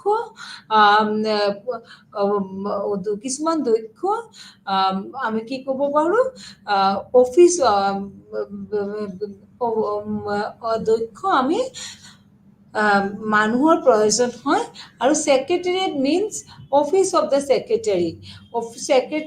যিটো আমাৰ সচিবালয় আছে, সচিবালয়ৰ অফিচটোকে ছেক্ৰেটেৰিয়েট বুলি কোৱা হয়। আৰু central secretariat is the office of all secretaries belonging to the central government. তোমালোকে জানা ফেডাৰেল চিষ্টেম অফ গভৰ্ণমেণ্টত দুটা ভাগ থাকে, এটা হ'ল ইউনিটাৰী চিষ্টেম অফ গভৰ্ণমেণ্ট আৰু এটা হ'ল ফেডাৰেল চিষ্টেম অফ এটা হ'ল চেণ্ট্ৰেল গভৰ্ণমেণ্ট আৰু এটা হ'ল ষ্টেট গভৰ্ণমেণ্ট। চেণ্ট্ৰেল গভৰ্ণমেণ্টৰ যিবিলাক আমাৰ ছেক্ৰেটেৰী আছে, সচিব আছে, তেওঁলোকে চব কেন্দ্ৰীয় চৰকাৰৰ লগত জড়িত বা কেন্দ্ৰীয় মন্ত্ৰীৰ লগত জড়িত কাম কাজসমূহ সম্পূৰ্ণ কৰে। আৰু যিসকল আমাৰ ছেক্ৰেটেৰিয়েট বা সচিব আছে ৰাজ্য চৰকাৰৰ লগত জড়িত, তেওঁলোকে ৰাজ্যত নিযুক্তি দিয়া হয়, তেওঁলোকে ৰাজ্য চৰকাৰৰ লগত জড়িত কামসমূহ কৰে। এতিয়া আমি পঢ়িম অৰ্গেনাইজেশ্যনেল ষ্ট্ৰাকচাৰ। এই আমি যে এতিয়া পঢ়ি আছোঁ cabinet secretariat, cabinet ছেক্ৰেটেৰিয়েটটোৰ organisational structure, অৰ্গেনাইজেশ্যনটো কেনেকুৱা, গঠনটো আমি জানিব লাগিব। আৰু যিটো কেবিনেট ছেক্ৰেটেৰিয়েট, এইটো এটা ব্ৰিটিছৰ সময়ৰ পৰাই চলি আছে। ব্ৰিটিছ চৰকাৰে আমাক ব্ৰিটিছ চৰকাৰৰ সময়তে ব্ৰিটিছ অফিচাৰসকলে বা তেওঁলোকে ছেক্ৰেটেৰিয়েট, কেবিনেট ছেক্ৰেটেৰিয়েট নিজৰ কাম কাজৰ সহায় কৰাৰ কাৰণে ব্যৱহাৰ কৰিছিল। আৰু পিছত যেতিয়া আমি পাৰ্লিয়ামেণ্টাৰী ডেম'ক্ৰেচি, গণতন্ত্ৰ গণতন্ত্ৰক আমি আঁকোৱাই লৈছোঁ, তাৰ পিছৰ পৰা আমাৰ যিটো পাৰ্লিয়ামেণ্টত আমাৰ কেবিনেট ছেক্ৰেটাৰী পষ্টটো ক্ৰিয়েট কৰা হৈছে। আৰু কেবিনেট ছেক্ৰেটাৰী খুবেই এটা প্ৰয়োজনীয় কি ক'ব পাৰোঁ, এটা শাখা ক'ব পাৰোঁ। আৰু চৰকাৰৰ সকলো কাম কাজখিনি বা আমাৰ কেবিনেটৰ যিমান কাম কাজ থাকে সকলো কাম কাজ তেওঁলোকে চোৱা চিতা কৰে আৰু মন্ত্ৰীসকলক তেওঁলোকে সহায় কৰে। আমি যদি এতিয়া অৰ্গেনাইজেশ্যন চাব যাওঁ, অৰ্গেনাইজেশ্যনটো কেনেকুৱা, কেবিনেট ছেক্ৰেটেৰিয়েটছ 3 উইংছ, তিনিটা তাৰে বিভাগ বা শাখা আছে। এটা হ'ল চিভিল উইং, এটা হ'ল মিলিটাৰী উইং, আৰু এটা হ'ল আমাৰ ইণ্টেলিজেঞ্চ উইং। চিভিল উইং হ'ল যিসমূহ আমাৰ চিভিল ৰিলেটেড ইউনিয়ন গভৰ্ণমেণ্টে civil wing provide advice and assistance to the union cabinet. Union cabinet যিটো আমাৰ কেন্দ্ৰীয় চৰকাৰ আছে, কেন্দ্ৰীয় চৰকাৰক সহায় কৰে, কেন্দ্ৰীয় চৰকাৰ চলোৱাত সাহায্য কৰে, যিটো চিভিল উইং থাকে। মিলিটাৰী উইং, যিটো আমাৰ মিলিটাৰী উইং আছে, মিলিটাৰী উইঙে সদায় যিবিলাক আমাৰ ডিফেন্স ৰিলেটেড কামখিনি আছে সেইখিনি কাম কৰাত সহায় কৰে। আৰু এটা আছে ইণ্টেলিজেঞ্চ উইং। ইণ্টেলিজেঞ্চ উইঙৰ জৰিয়তে যিবিলাক আমাৰ ইণ্টেলিজেঞ্চ দেশৰ ৰক্ষাৰ কাৰণে যিসমূহ আমাৰ কাম থাকে, সেই কামসমূহ ইণ্টেলিজেঞ্চ, তোমালোকে জানা CID, CBI বা আমাৰ দেশ ৰক্ষাৰ কাৰণে যিসমূহ আমাৰ বিভাগ আছে তেওঁলোকৰ লগত তেওঁলোকে কাম কৰে। আৰু প্ৰতিটো মন্ত্ৰালয়ত এটা শাখা আছে আৰু যাৰ নেতৃত্ব এজন শাখা বিষয়া, আৰু তাতে তেওঁৰ অধীনত কাম কৰা কেইবাজনো সহায়ক আৰু টাইপিষ্ট থাকে। আৰু ইয়াৰ সৈতে সম্পৰ্কিত, ইয়াৰ বাবে আবণ্টিত বিষয়ৰ সৈতে সম্পৰ্কিত কাম ইয়াৰ কাৰ্যালয় বুলিও কোৱা হয়। দুই শাখাবোৰে শাখাটো গঠন কৰে। যি এজন আণ্ডাৰ ছেক্ৰেটাৰী দায়িত্বত থাকে, শাখা বিষয়া হিচাপেও জনা হয়। দুটা শাখাই এটা বিভাগ গঠন কৰে, যিটো মূৰ লৈ যায় এজন উপসচিবৰ দ্বাৰা। যেতিয়া কামৰ পৰিমাণ পৰিচালনাযোগ্য বা ফাংচনসমূহ অতিক্ৰম কৰে, এজন সচিবৰ, যুটীয়া সচিবৰ সৈতে মন্ত্ৰালয় বা এক বা একাধিক শাখা স্থাপন কৰা হয়। আৰু কিছুমান ক্ষেত্ৰত অতিৰিক্ত সচিব এটা শাখাৰ নেতৃত্ব দিয়ে। প্ৰতিটো মন্ত্ৰালয়ত আমাৰ কি থাকে, এটা এটা বিভাগ থাকে, আৰু সেই বিভাগক এজন মানুহ, এজন ব্যক্তিক নেতৃত্ব কৰিব দিয়ে।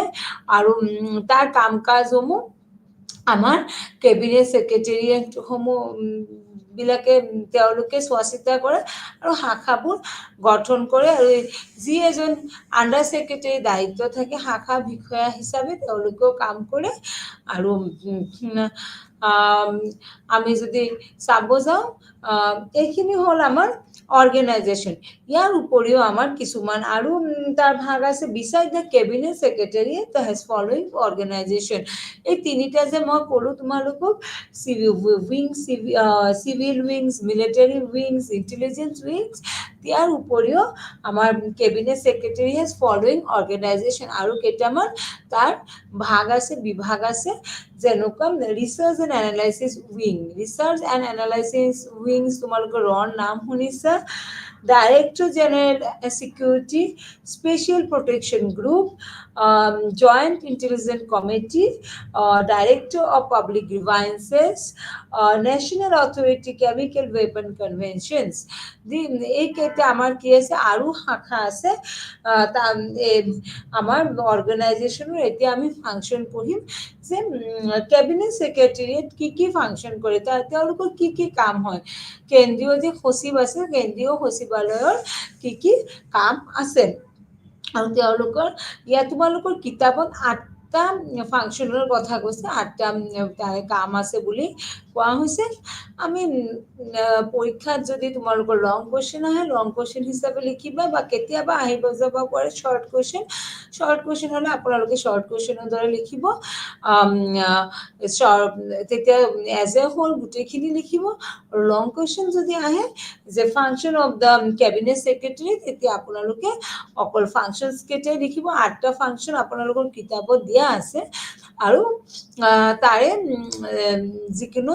যিকেইটা আপোনালোকে পঢ়ি ভাল পায় সেইকেইটা লিখিব এতিয়া মই আপোনালোকক functions of the cabinet secretary পঢ়াম কি তাৰ কাম আছে কেবিনেট ছেক্ৰেটাৰী সেইখিনি পঢ়াম number 1 prepare agenda for meeting of the cabinet provide necessary information materials for its deliberation আমাৰ কেবিনেটৰ এজেন্ডা থাকে যে কেবিনেটৰ আজি এইখিনি কাম হ'ব কালি এইখিনি কাম হ'ব এই এজেন্ডাসমূহ কোনে বনায় কেবিনেট ছেক্ৰেটাৰীয়ে বনাই দিয়ে মন্ত্ৰীসকলক আৰু তাৰ উপৰিও provide necessary information material for its deliberation আৰু যি তথ্য বিচাৰে সকলো তথ্যসমূহ কোনে দিয়ে আমাৰ কেবিনেট ছেক্ৰেটাৰীয়েটে মন্ত্ৰীসকলক দিয়ে আৰু পাৰ্লিয়ামেণ্টত যিটো আমাৰ কেবিনেট আছে তাতে যোগান ধৰে number 1 number 2 keeps a record of the discussion and decision of the cabinet committee circulate them all concerned minister keep a record of the discussion কি discussion হৈছে আমাৰ পাৰ্লিয়ামেণ্টত বা আমাৰ কেবিনেটত যি ডিসকাশন হৈছে গোটেই ৰেকৰ্ডসমূহ কোনে ৰাখিব লাগে কেবিনেট ছেক্ৰেটাৰী কেবিনেটৰ যেটো সচিব আছে কেবিনেটৰ আমাৰ সচিবসকলে গোটেই তথ্য তেওঁলোকে ৰেকৰ্ড হিচাপে ৰাখিব লাগে আৰু cabinet committee circulate them all concern minister আৰু যিমান তথ্যসমূহ ৰেকৰ্ড ৰাখে তাৰ ৰেকৰ্ডসমূহ বা কি আলোচনা হৈছে সেইখিনি গোটেই কি কৰিব লাগে গোটেইখিনি আমাৰ প্ৰদা দিব লাগে তেওঁলোকে গোটেই মন্ত্ৰীসকলক সেইখিনি দিয়ে provide secretariat assistance to the cabinet committee political affair committee economic affair committee appointment committee and committee of parliamentary affairs তাৰ উপৰিও আমাৰ provide secretary assistant যিবিলাক আমাৰ secretary assistant আছে তেওঁলোকক যে political affair committee of economic affair committee on parliamentary affair সেইসমূহ সকলোক কি কৰে তেওঁলোকে সহায় কৰে আমাৰ কেবিনেটত ভাগ কৰা আছে কেবিনেটত আমাৰ সব কমিটিসমূহ ভাগ কৰা আছে যেনেকা political committee economic committee appointment committee parliamentary affair committee সব কমিটিসমূহত তেওঁলোকে সহায় কৰে কোনে সহায় কৰে সেন্ট্ৰেল কেবিনেট সেক্ৰেটাৰী সকলে প্ৰত্যেক বিভাগত তেওঁলোকে সহায় সহযোগ কৰে আৰু যদি আমি সমুকে ক'ব যাওঁ গোটেই কেবিনেটৰ যেটো মানে অফিচিয়েল documentation বা documents গোটেইখিনি দায়িত্বয়ে কেবিনেট সেক্ৰেটাৰী সকলৰ ওপৰত থাকে যেতিয়াই মন্ত্ৰীসকলে যিকোনো মুহূৰ্তত যিকোনো তথ্য বিচাৰিলে তেওঁলোকে ওলাই দিবলৈ বাধ্য হয় আৰু তেওঁলোকে সেইখিনি খুব ধুনীয়াকৈ ৰেকৰ্ড থয় keep the president vice president all the central ministers informed of the activities undertaken by the central government president vice president all the central ministers informed of the activities undertaken by the central government কেন্দ্ৰীয় চৰকাৰে কি কাম কাজ কৰি আছে সকলো কাম কাজৰ তথ্য কাক দিব লাগে প্ৰেসিডেন্ট আমাৰ ভাইস প্ৰেসিডেন্ট আৰু লগতে অল দ্য চেন্ট্ৰেল মিনিষ্টাৰ সকলো কেন্দ্ৰীয় মন্ত্ৰীসকলক আমাৰ ৰাষ্ট্ৰপতি উপৰাষ্ট্ৰপতি সকলোকে কেবিনেটৰ কাৰ্যৰ বিষয়ে জনাব লাগে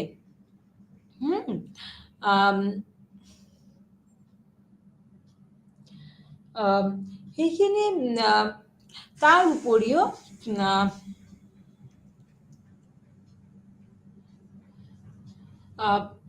এইখিনি পঢ়াৰ পিছত আৰু নাম্বাৰ 3 ফাংচন হ'ল prepare and finalize rules of business of government and allow same department of the union government with president approval prepare and finalize rules of business মানে গুটে rules regulation বিলাক ক্যাবিনেটত কি হ'ব সেইখিনি আসলতে আমাৰ ক্যাবিনেট সেক্ৰেটাৰী সকলে কি কৰে নিৰ্ধাৰণ কৰে আৰু সেইখিনি তেওঁলোকে প্ৰেসিডেন্ট ইউনিয়ন মিনিষ্টাৰ সকলোকে তেওঁলোকে প্ৰদান কৰে then function as the chief coordinating agency in the central government and in this respect the settle dispute between the minister as a cabinet তেওঁলোকে chief secretary হিচাপে বা chief coordinating agency হিচাপে তেওঁলোকে কাম কৰে আৰু মিনিষ্টাৰ সকলৰ মাজত যদি কিবা কাজিয়া পেচাল হয় তেতিয়া তেওঁলোকে সেইখিনি সমাধান কৰাৰ কাৰণে চেষ্টা চলায় আৰু what is the implementation of cabinet decision by the concerned minister department and executive agencies executive agencies বিলাক যি আমাৰ ক্যাবিনেটৰ ডিসিশন থাকে সেই ডিসিশন সমূহ তেওঁলোকে চাই চিতি এক্সিকিউটিভ এজেন্সি বিলাক আছে সেই এজেন্সি সমূহক তেওঁলোকে জনায় handle the work pertaining appointment and resignation of ministers allotment of portfolio to the minister reorganization of minister handle to work pertaining যিসমূহ pertaining the appointment and resignation of minister সকলে আপোনালোকে জানে যেতিয়া তেতিয়া ৰেজিগনেশ্যন দি দিব পাৰে বা যেতিয়া তেতিয়া মিনিষ্টাৰ সকলক এপইন্টমেন্ট দিব লাগে সেইসমূহ সকলো তথ্য কোনে ৰাখিব লাগে দায়িত্ব হ'ল কেবিনেট সেক্ৰেটাৰী আৰু তেওঁলোকে যে যিবিলাক পৰ্টফোলিও পায় যিবিলাক পাৱাৰ পায় মন্ত্ৰী হিচাপে সেই সমূহৰ লগত জড়িত কামসমূহ আমাৰ কোনে কৰে কেবিনেট সেক্ৰেটাৰী সকলে সচিব মন্ত্ৰী যিবিলাক আমাৰ সচিব আছে সচিবালয়ৰ সচিবসকলে সেইসমূহ কামত তেওঁলোকে সম্পূৰ্ণ কৰিব লাগে এতিয়া আমাৰ পঢ়িম আমি office of cabinet secretary cabinet secretary কিমান বছৰৰ কাৰণে আৰু কেনেকৈ তেওঁলোকে সিলেক্ট হয় সেইখিনি আমি পঢ়িব লাগিব The cabinet secretary is an administrative officer of the highest rank selected for the office or her special qualities of tact, energy, initiative, efficiency. Being the head of the cabinet secretariat, he or she entrusted with the functions of securing coordination as well as timely effective action by all department in matter in which cabinet as well as PM is interested. He should be a sufficient senior officer so as command the confidence and respect of all heads of department.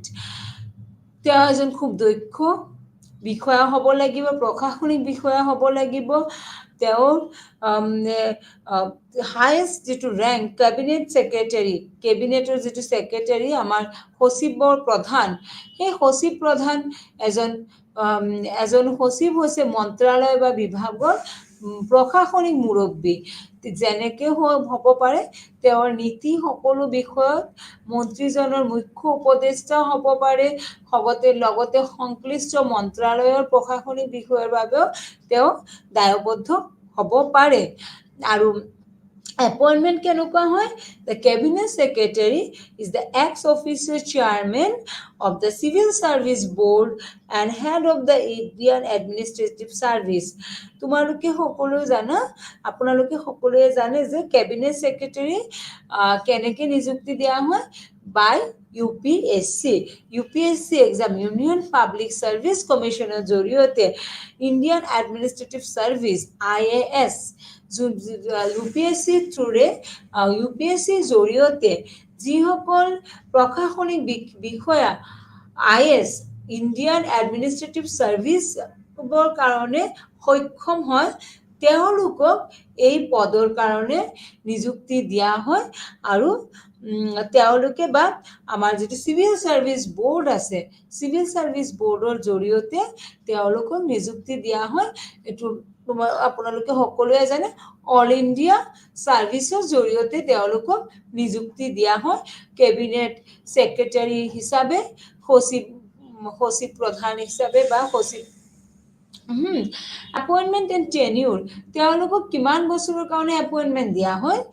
The cabinet secretary is the ex-officio chairperson of civil service board and head of the administrative service. The cabinet secretary কি হয়?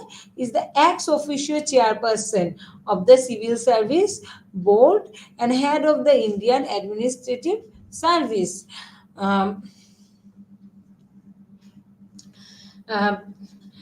As a matter of convention, a senior-most civil servant appointed as a cabinet secretary, he is belong to the Indian administrative service. The incumbent generally has tenure 2 to 3 years, and though there is no fixed tenure as far, the average tenure of the cabinet secretary in India has not been more than 3 years, and his or her tenure, however, can be extended. The cabinet secretary is directly responsible of the PM and report to the PM concerning all matter. Cabinet secretary, it is a very much responsible post and very much active and vibrant post. কিহৰ কাৰণে? যোনে cabinet বা আমাৰ সচিবৰ প্ৰধান হয়, সচিবৰ আমাৰ তেওঁ ছেক্ৰেটাৰী, সচিবৰ প্ৰধান, তেওঁ কি কৰে? তেওঁ ডাইৰেক্ট কাৰ লগত লিংক থাকে? তেওঁৰ প্ৰধানমন্ত্ৰীৰ লগত।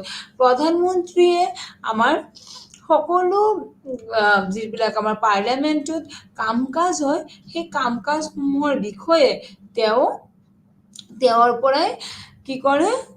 তেওঁৰ পৰা গোটেই তথ্য লয় আৰু প্ৰয়োজন হ'লে প্ৰধানমন্ত্ৰী বিভিন্ন ডকুমেণ্টছ ভেৰিফিকেশ্যন বা কোনো তথ্য বিভিন্ন বিভাগৰ যিবিলাক আমাৰ চৰকাৰী বিভাগ আছে, সেইসমূহৰ গোটেইখিনি কেবিনেট ছেক্ৰেটাৰীৰ পৰা বিচাৰিব পাৰে। And this is very much responsible post. আৰু তেওঁক কিমান বছৰৰ কাৰণে নিযুক্তি দিয়া হয়? 3 বছৰৰ কাৰণে নিযুক্তি দিয়া হয়। And এই cabinet secretary, there are 3 other secretary থাকে। cabinet secretary এজন হ'ল মুখ্য সচিব, তাৰ উপৰিও আমাৰ আৰু 3জন secretary থাকে। In the cabinet secretary, they had 3 wings respectively: security, coordination, political. they had three wings respectively. এটা কি এইটো সিকিউৰিটি সিকিউৰিটিৰ যিটো আমাৰ বিভাগ আছে ৰক্ষা সিকিউৰিটি সুৰক্ষা জড়িত কামত এজন সেক্ৰেটাৰী থাকে, বিশেষ সচিব থাকে। ইয়াৰ উপৰিও আমাৰ কোঅৰ্ডিনেশ্যন বিভিন্ন বিভাগৰ লগত মন্ত্ৰীৰ লগত যোগাযোগ কৰাৰ কাৰণে এজন সচিবৰ প্ৰয়োজন হয়। আৰু পলিটিকেল মানে ৰাজনৈতিক দিশসমূহ চোৱা চিতা কৰাৰ কাৰণে এজন সচিব থাকে। Below the secretariat, there are a number of additional secretary, joint secretary, director, deputy secretaries, under secretaries. Besides, there are two advisors attached exclusively to the PM in the area of science and technology. ইয়াৰ উপৰিও আৰু দুজন আমাৰ কি সচিব থাকে সচিবালয়, তেওঁলোকে কাৰ লগত এটাচ থাকে, প্ৰাইম মিনিষ্টাৰৰ লগত, প্ৰধানমন্ত্ৰীৰ লগত জড়িত থাকে। কিহৰ কাৰণে সেইখিনি বিষয় আলোচনা কৰাৰ কাৰণে সায়েন্স এণ্ড টেকনলজি, বিজ্ঞান আৰু প্ৰযুক্তিবিদ্যা উন্নতি কৰাৰ বাবে। Roles and functions, যদি আমি চাওঁ, the following are the point highlighted: roles, powers, functions of the cabinet secretary. He or she is the chief coordinator of central administration. তেওঁ কি হ'ব? চিফ কোঅৰ্ডিনেটৰ হ'ব, যিটো আমাৰ কেন্দ্ৰীয় প্ৰশাসনৰ। Chairperson of the senior selection board, which select official for the post of joint secretary in the central secretariat. Chairperson of the senior selection board, তেওঁ কি হ'ব? তেওঁৰ ৰোল আৰু এটা তেওঁৰ ফাংচন হ'ব, চেয়াৰপাৰ্চন হ'ব সিনিয়ৰ সিলেকশ্যন বৰ্ডৰ। সিনিয়ৰ সিলেকশ্যন বৰ্ডৰ তেওঁ যিটো আমাৰ সিলেকশ্যন বোর্ড থেকে চেয়ারপারসন হয় তেওঁ, who select official for the post of joint secretary, central secretary. Joint secretary আৰু সেন্ট্রাল সেক্রেটারি সকলো নিযুক্তি দিয়াৰ কাৰণে তেওঁ চেয়াৰমেন হয়। Select the officer for the post of secretary, additional secretary in the central secretariat. Additional secretary central secretary তেওঁলোকক নিযুক্তি দিয়াৰ কাৰণে তেওঁ দায়বদ্ধ থাকে। Chairperson of the committee of the secretariat of administration, which set up resolve interministerial dispute. Interministerial যিবিলাক dispute আছে সেইসমূহ ইণ্টাৰমিনিষ্ট্ৰিয়েল ডিসপিউটবিলাক সমাধান কৰাৰ কাৰণে তেওঁ চেয়াৰপাৰসন হয়। President over the conference of chief secretary, which held annually. President preside over the conference of chief secretaries which held annually. Chief advisor of the PM in all administration and policy matter. Chief advisor of the PM, Prime Minister of India, তেওঁ কি কৰে? Advice দিয়ে, একদম মুখ্য উপদেষ্টা হয়। আৰু আমাৰ প্ৰধানমন্ত্ৰীৰ লগত তেওঁৰ খুব ঘনিষ্ঠ সম্পৰ্ক থাকে। কোন ক্ষেত্ৰত? আমাৰ প্ৰশাসনিক ক্ষেত্ৰত তেওঁৰ খুব ঘনিষ্ঠ সম্পৰ্ক থাকে। and gives a sanction to a minister before the latter decide to lodge prosecution against publisher or editor of newspaper in case of defamation. In this respect, cabinet secretary can act his own direction without even resorting advice to the PM.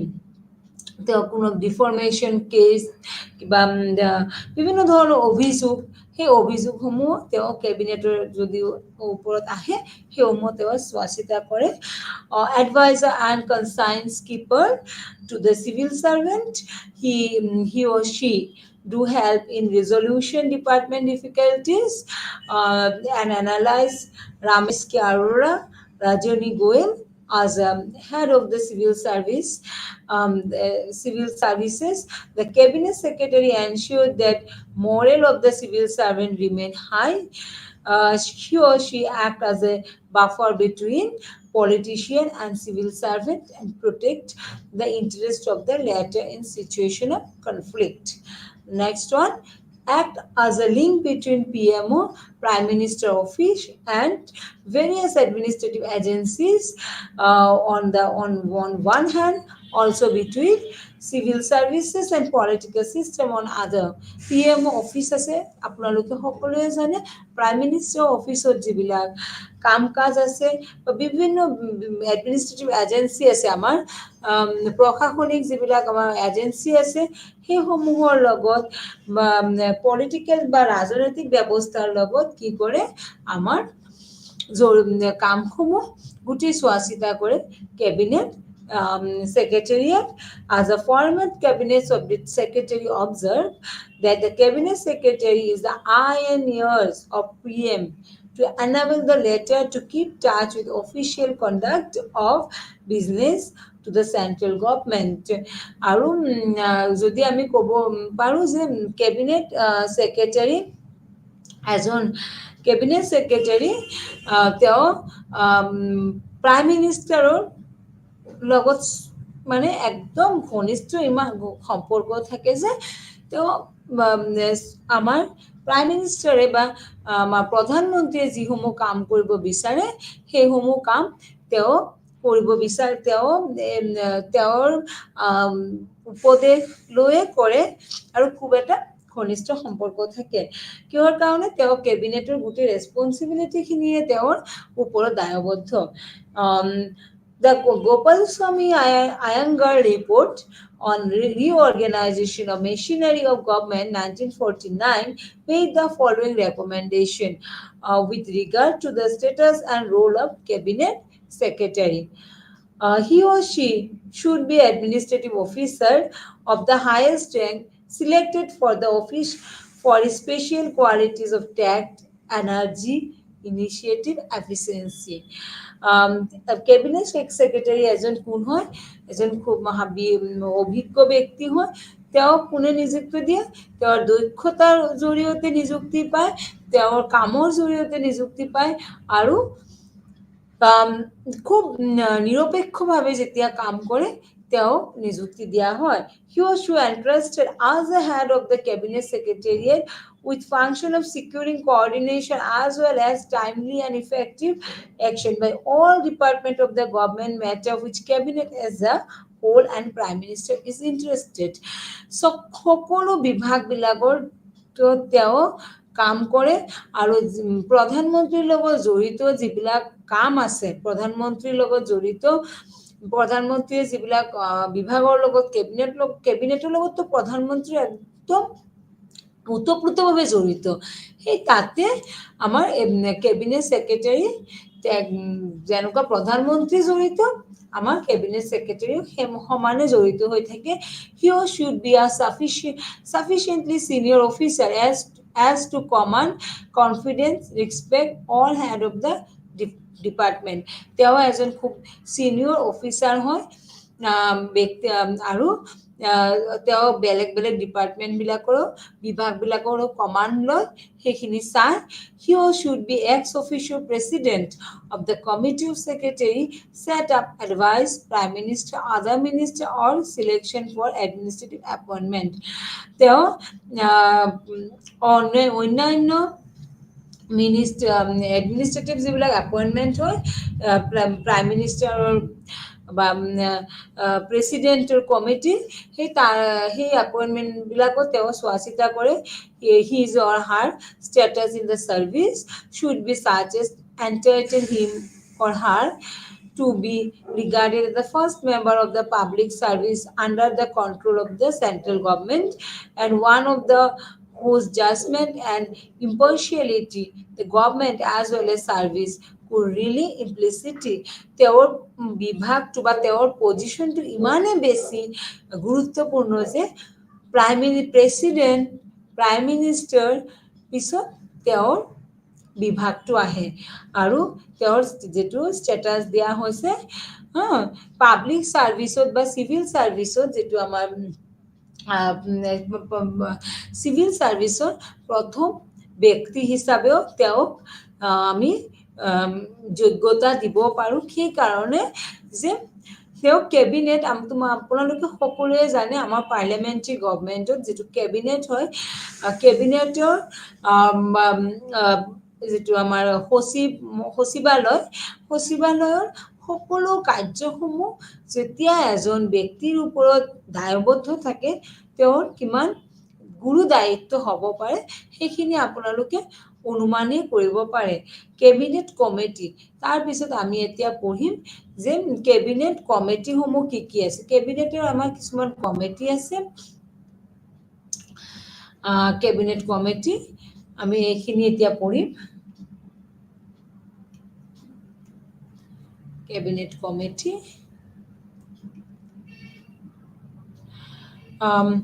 Cabinet committee বুলি ক'লে আমাৰ the cabinet make use a committee system facilitate decision making in specific area the business rules provided for the constitution of standing committee of the cabinet so ensure speedy decision or matter of political economic significance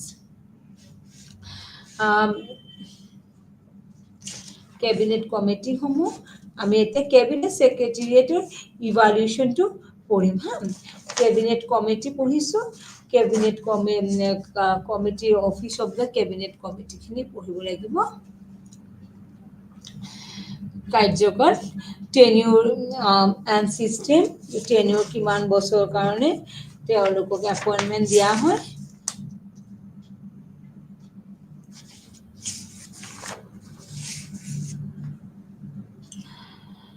সচিবালয়ৰ জ্যেষ্ঠ হিচাপে তেওঁলোকক আমি central ছেক্ৰেটাৰিয়েটৰ হিচাপে তেওঁলোকক কিমান বছৰৰ কাৰণে দিয়া হয় এইখিনি পঢ়িম roles and functions and joint আমি এতিয়া বিষয়াসকলৰ ভূমিকা আৰু দায়িত্বৰ বিষয়ে আলোচনা কৰিম এজন সচিব হিচাপে মন্ত্ৰালয় বা বিভাগৰ প্ৰশাসনিক মুৰব্বী যেনেকুৱা হ'ব পাৰে তেওঁৰ নীতি সকলো বিষয় মন্ত্ৰীজনৰ মুখ্য উপদেষ্টাৰ লগতে সংশ্লিষ্ট মন্ত্ৰালয়ৰ প্ৰশাসনিক বিষয়ৰ বাবে দায়বদ্ধ স্পেচিয়েল ছেক্ৰেটাৰী যিটো বিশেষ সচিব হিচাপে থাকে বিশেষ সচিব তেওঁ হ'ল বিশেষ সচিব বিশেষ এটা নিযুক্তিৰ অন্তৰ্নিহিত কোনো স্পষ্ট বা সুনিৰ্ধাৰিত নিয়ম নাই সচিব যাৰ ভিতৰত আছে তেওঁৰ পদবী আৰু দৰমহা সাধাৰণতে দৰমহা ব্যক্তিগতভাৱে হয় প্ৰতিটো ক্ষেত্ৰতে যোগ্যতাৰ ওপৰত আধাৰিত কৰি নিৰ্ধাৰণ কৰা হয় বিশেষ সচিবে দায়িত্ব ধৰি ৰাখিব পাৰে তাৰপিছত আমি পঢ়িম জয়েন্ট এডিশ্যনেল ছেক্ৰেটাৰী বিভিন্ন শাখা দায়িত্ব বিভিন্ন শাখা দায়িত্ব তত্ত্বাৱধানত যুটীয়া অতিৰিক্ত সচিব আছে যেতিয়া কামৰ পৰিমাণ এজন সচিবৰ পৰিচালনাযোগ্যকে অধিক বা এক বা যুটীয়া সচিবৰ সৈতে মন্ত্ৰালয়ৰ ভিতৰত আৰু কিছুমান ক্ষেত্ৰত অধিক শাখা স্থাপন কৰা হয় অতিৰিক্ত সচিব ইয়াৰ নেতৃত্ব দিয়ে উপসচিব এজন উপসচিব হৈছে এজন বিষয়া যি সচিবালয় বিভাগৰ দায়িত্বত আছে আৰু তেওঁ দায়িত্বৰ অধীনত চৰকাৰী ব্যৱসায় নিষ্পত্তিৰ বাবে দায়বদ্ধ এজন আণ্ডাৰ ছেক্ৰেটাৰী মন্ত্ৰালয়ৰ এটা শাখাৰ দায়িত্বত আছে আৰু নিয়ন্ত্ৰণ প্ৰয়োগ কৰে শাখাটোৰ এজন শাখা বিষয়াৰ দায়িত্ব আছে শাখা বিষয়াৰ উপৰিও সহায়ক কনিষ্ঠ সহায়ক টাইপিষ্ট ষ্টেনোগ্ৰাফাৰ চতুৰ্থ শ্ৰেণীৰ শাখাটোত কৰ্মচাৰী থাকে ৰোল এণ্ড ফাংচন যদি চাওঁ কেন্দ্ৰীয় সচিবালয় হৈছে কেন্দ্ৰীয় বিষয়সমূহৰ পৰিচালনা কৰাৰ বাবে নোডেল প্ৰতিষ্ঠান সচিবালয়ৰ কাম কাজসমূহ আমি নিম্নলিখিত ধৰণত কৰিব পাৰোঁ চেণ্ট্ৰেল যিটো আমাৰ চেণ্ট্ৰেল কি বুলি কয় ছেক্ৰেটাৰিয়েট সচিবালয়ে মন্ত্ৰীসকলৰ চৰকাৰী কেন্দ্ৰীয় সচিবালয় প্ৰস্তুত কৰাত সহায় কৰে নীতিসমূহ সংশ্লিষ্ট সচিবে এক বিস্তৃত আৰু বিতং দায়িত্ব লয় বিত্তৰ উপলব্ধতা জনশক্তি আদিৰ দৰে অন্তৰ্ভুক্ত বিষয়সমূহৰ পৰীক্ষা কৰে অন্তৰ্নিহিত আইন ইত্যাদি আৰু আগতে পুংখানুপুংখ আলোচনাৰ সৈতে একেটা অনুসৰণ কৰে সচিবালয় হৈছে এনে এক থিংক টেংক গুৰুত্বপূৰ্ণ তথ্যৰ ভঁৰাল যিটো চৰকাৰক বিদ্যমান নীতিসমূহ পৰীক্ষণ কৰিবলৈ আৰু ইয়াৰ বাবে পৰিকল্পনা কৰিবলৈ সক্ষম কৰে। ই ৰাজ্যসমূহৰ মাজত যোগাযোগৰ মাধ্যম হিচাপে আৰু বিভিন্ন বাবেও কাম কৰে। সচিবৰ ভূমিকা হৈছে সংশ্লিষ্ট মন্ত্ৰীক প্ৰাসংগিক নথিপত্ৰ প্ৰদান কৰা, তেওঁলোকৰ নীতিগত সিদ্ধান্ত এটাত উপনীত হোৱাত সহায় কৰিবলৈ আঁচনিবোৰ ডিজাইন কৰাৰ পিছত সচিবালয় কাৰ্যকাৰীকৰণৰ তদাৰক কৰিবলৈ দায়বদ্ধ। ইয়াৰ বাবে তেওঁলোকে তত্ত্বাৱধান ব্যৱহাৰ কৰে, নীতি আৰু কাৰ্যসূচীৰ ক্ষেত্ৰত সংস্থাসমূহৰ কাৰ্যকৰীকৰণৰ ওপৰত নিয়ন্ত্ৰণ আৰু ফলাফলৰ পৰিৱৰ্তে মূল্যাংকনৰ সৈতে ইয়াক অনুকৰণ কৰে।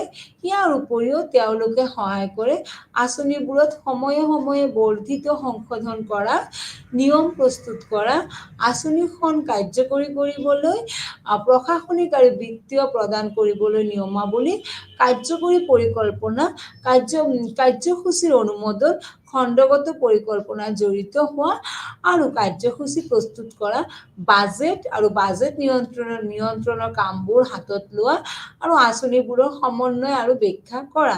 তেওঁলোকে তথ্য প্ৰদান কৰিব লাগিব সংসদত উত্থাপিত প্ৰশ্নৰ সৈতে সম্পৰ্কিত মন্ত্ৰীসকল যাতে সক্ষম হয় সেইবোৰ প্ৰাসংগিক উত্তৰৰ সৈতে তেওঁলোকে অধিক বিকাশৰ বাবে ব্যৱস্থা আৰম্ভ কৰিব লাগে।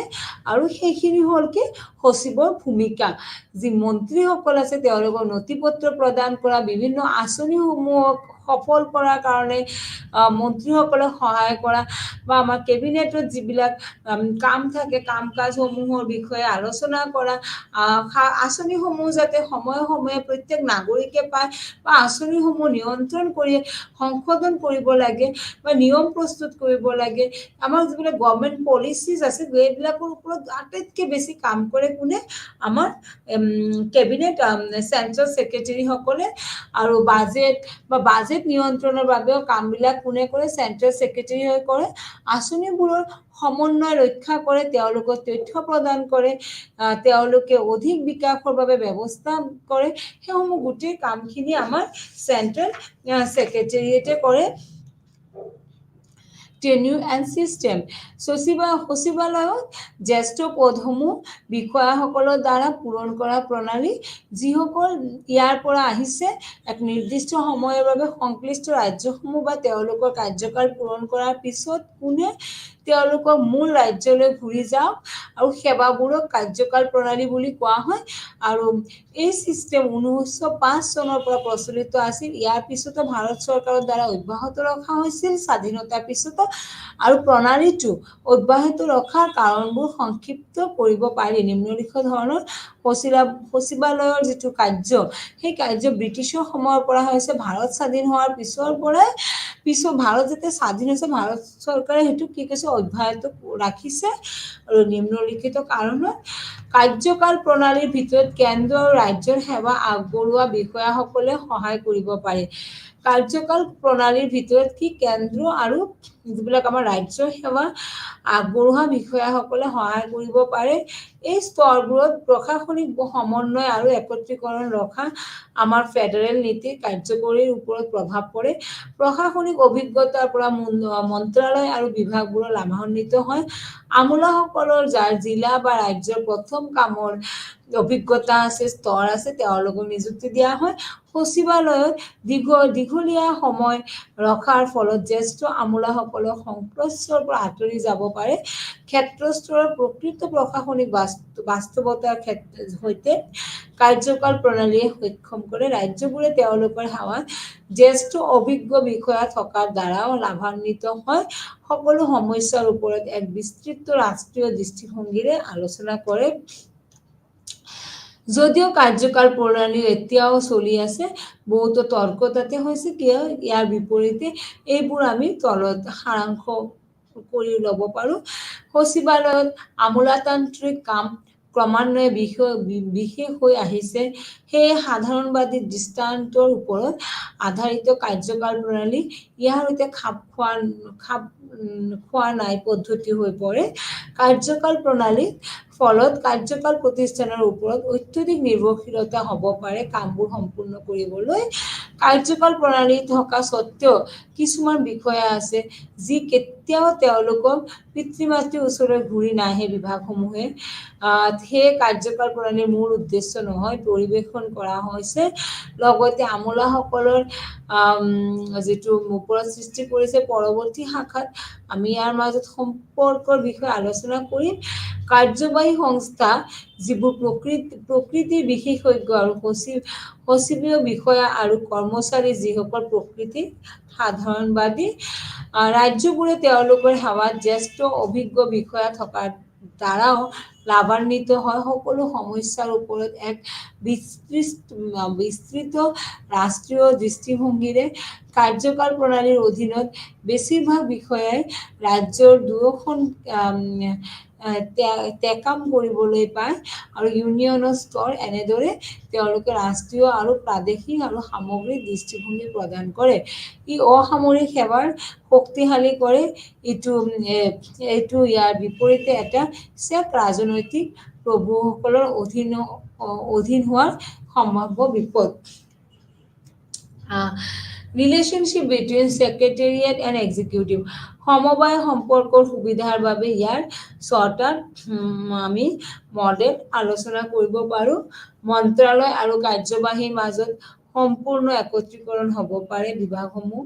উদাহৰণবোৰ হৈছে ৰেড ৱাৰ্ড মন্ত্ৰালয়, ৰেলৱে, পোষ্ট, টেলিগ্ৰাফ বোৰ্ড মন্ত্ৰালয়। এই আৰ্হিটো প্ৰতিষ্ঠানসমূহৰ বাবে আটাইতকৈ উপযুক্ত বাণিজ্যিক প্ৰকৃতিৰ কাম। দ্বিতীয় আৰ্হিটো হ'ল মন্ত্ৰালয়ৰ এজন জ্যেষ্ঠ বিষয়াই একে সময়তে কাম কৰে কাৰ্যবাহী বিভাগৰ মুৰব্বী হিচাপে। এনেদৰে সি বা তেওঁ হৈ পৰে নীতি প্ৰস্তুত কৰা আৰু ইয়াৰ ৰূপায়ণ দুয়োটাৰ কাম। মন্ত্ৰালয় কাৰ্যবাহী বিভাগত একত্ৰিত কৰা হয়। সাধাৰণ কাৰ্যালয়ে মন্ত্ৰীৰ কাম কাজ আৰু কাৰ্যবাহী কাৰ্য দুয়োটা পৰিৱেশন কৰে।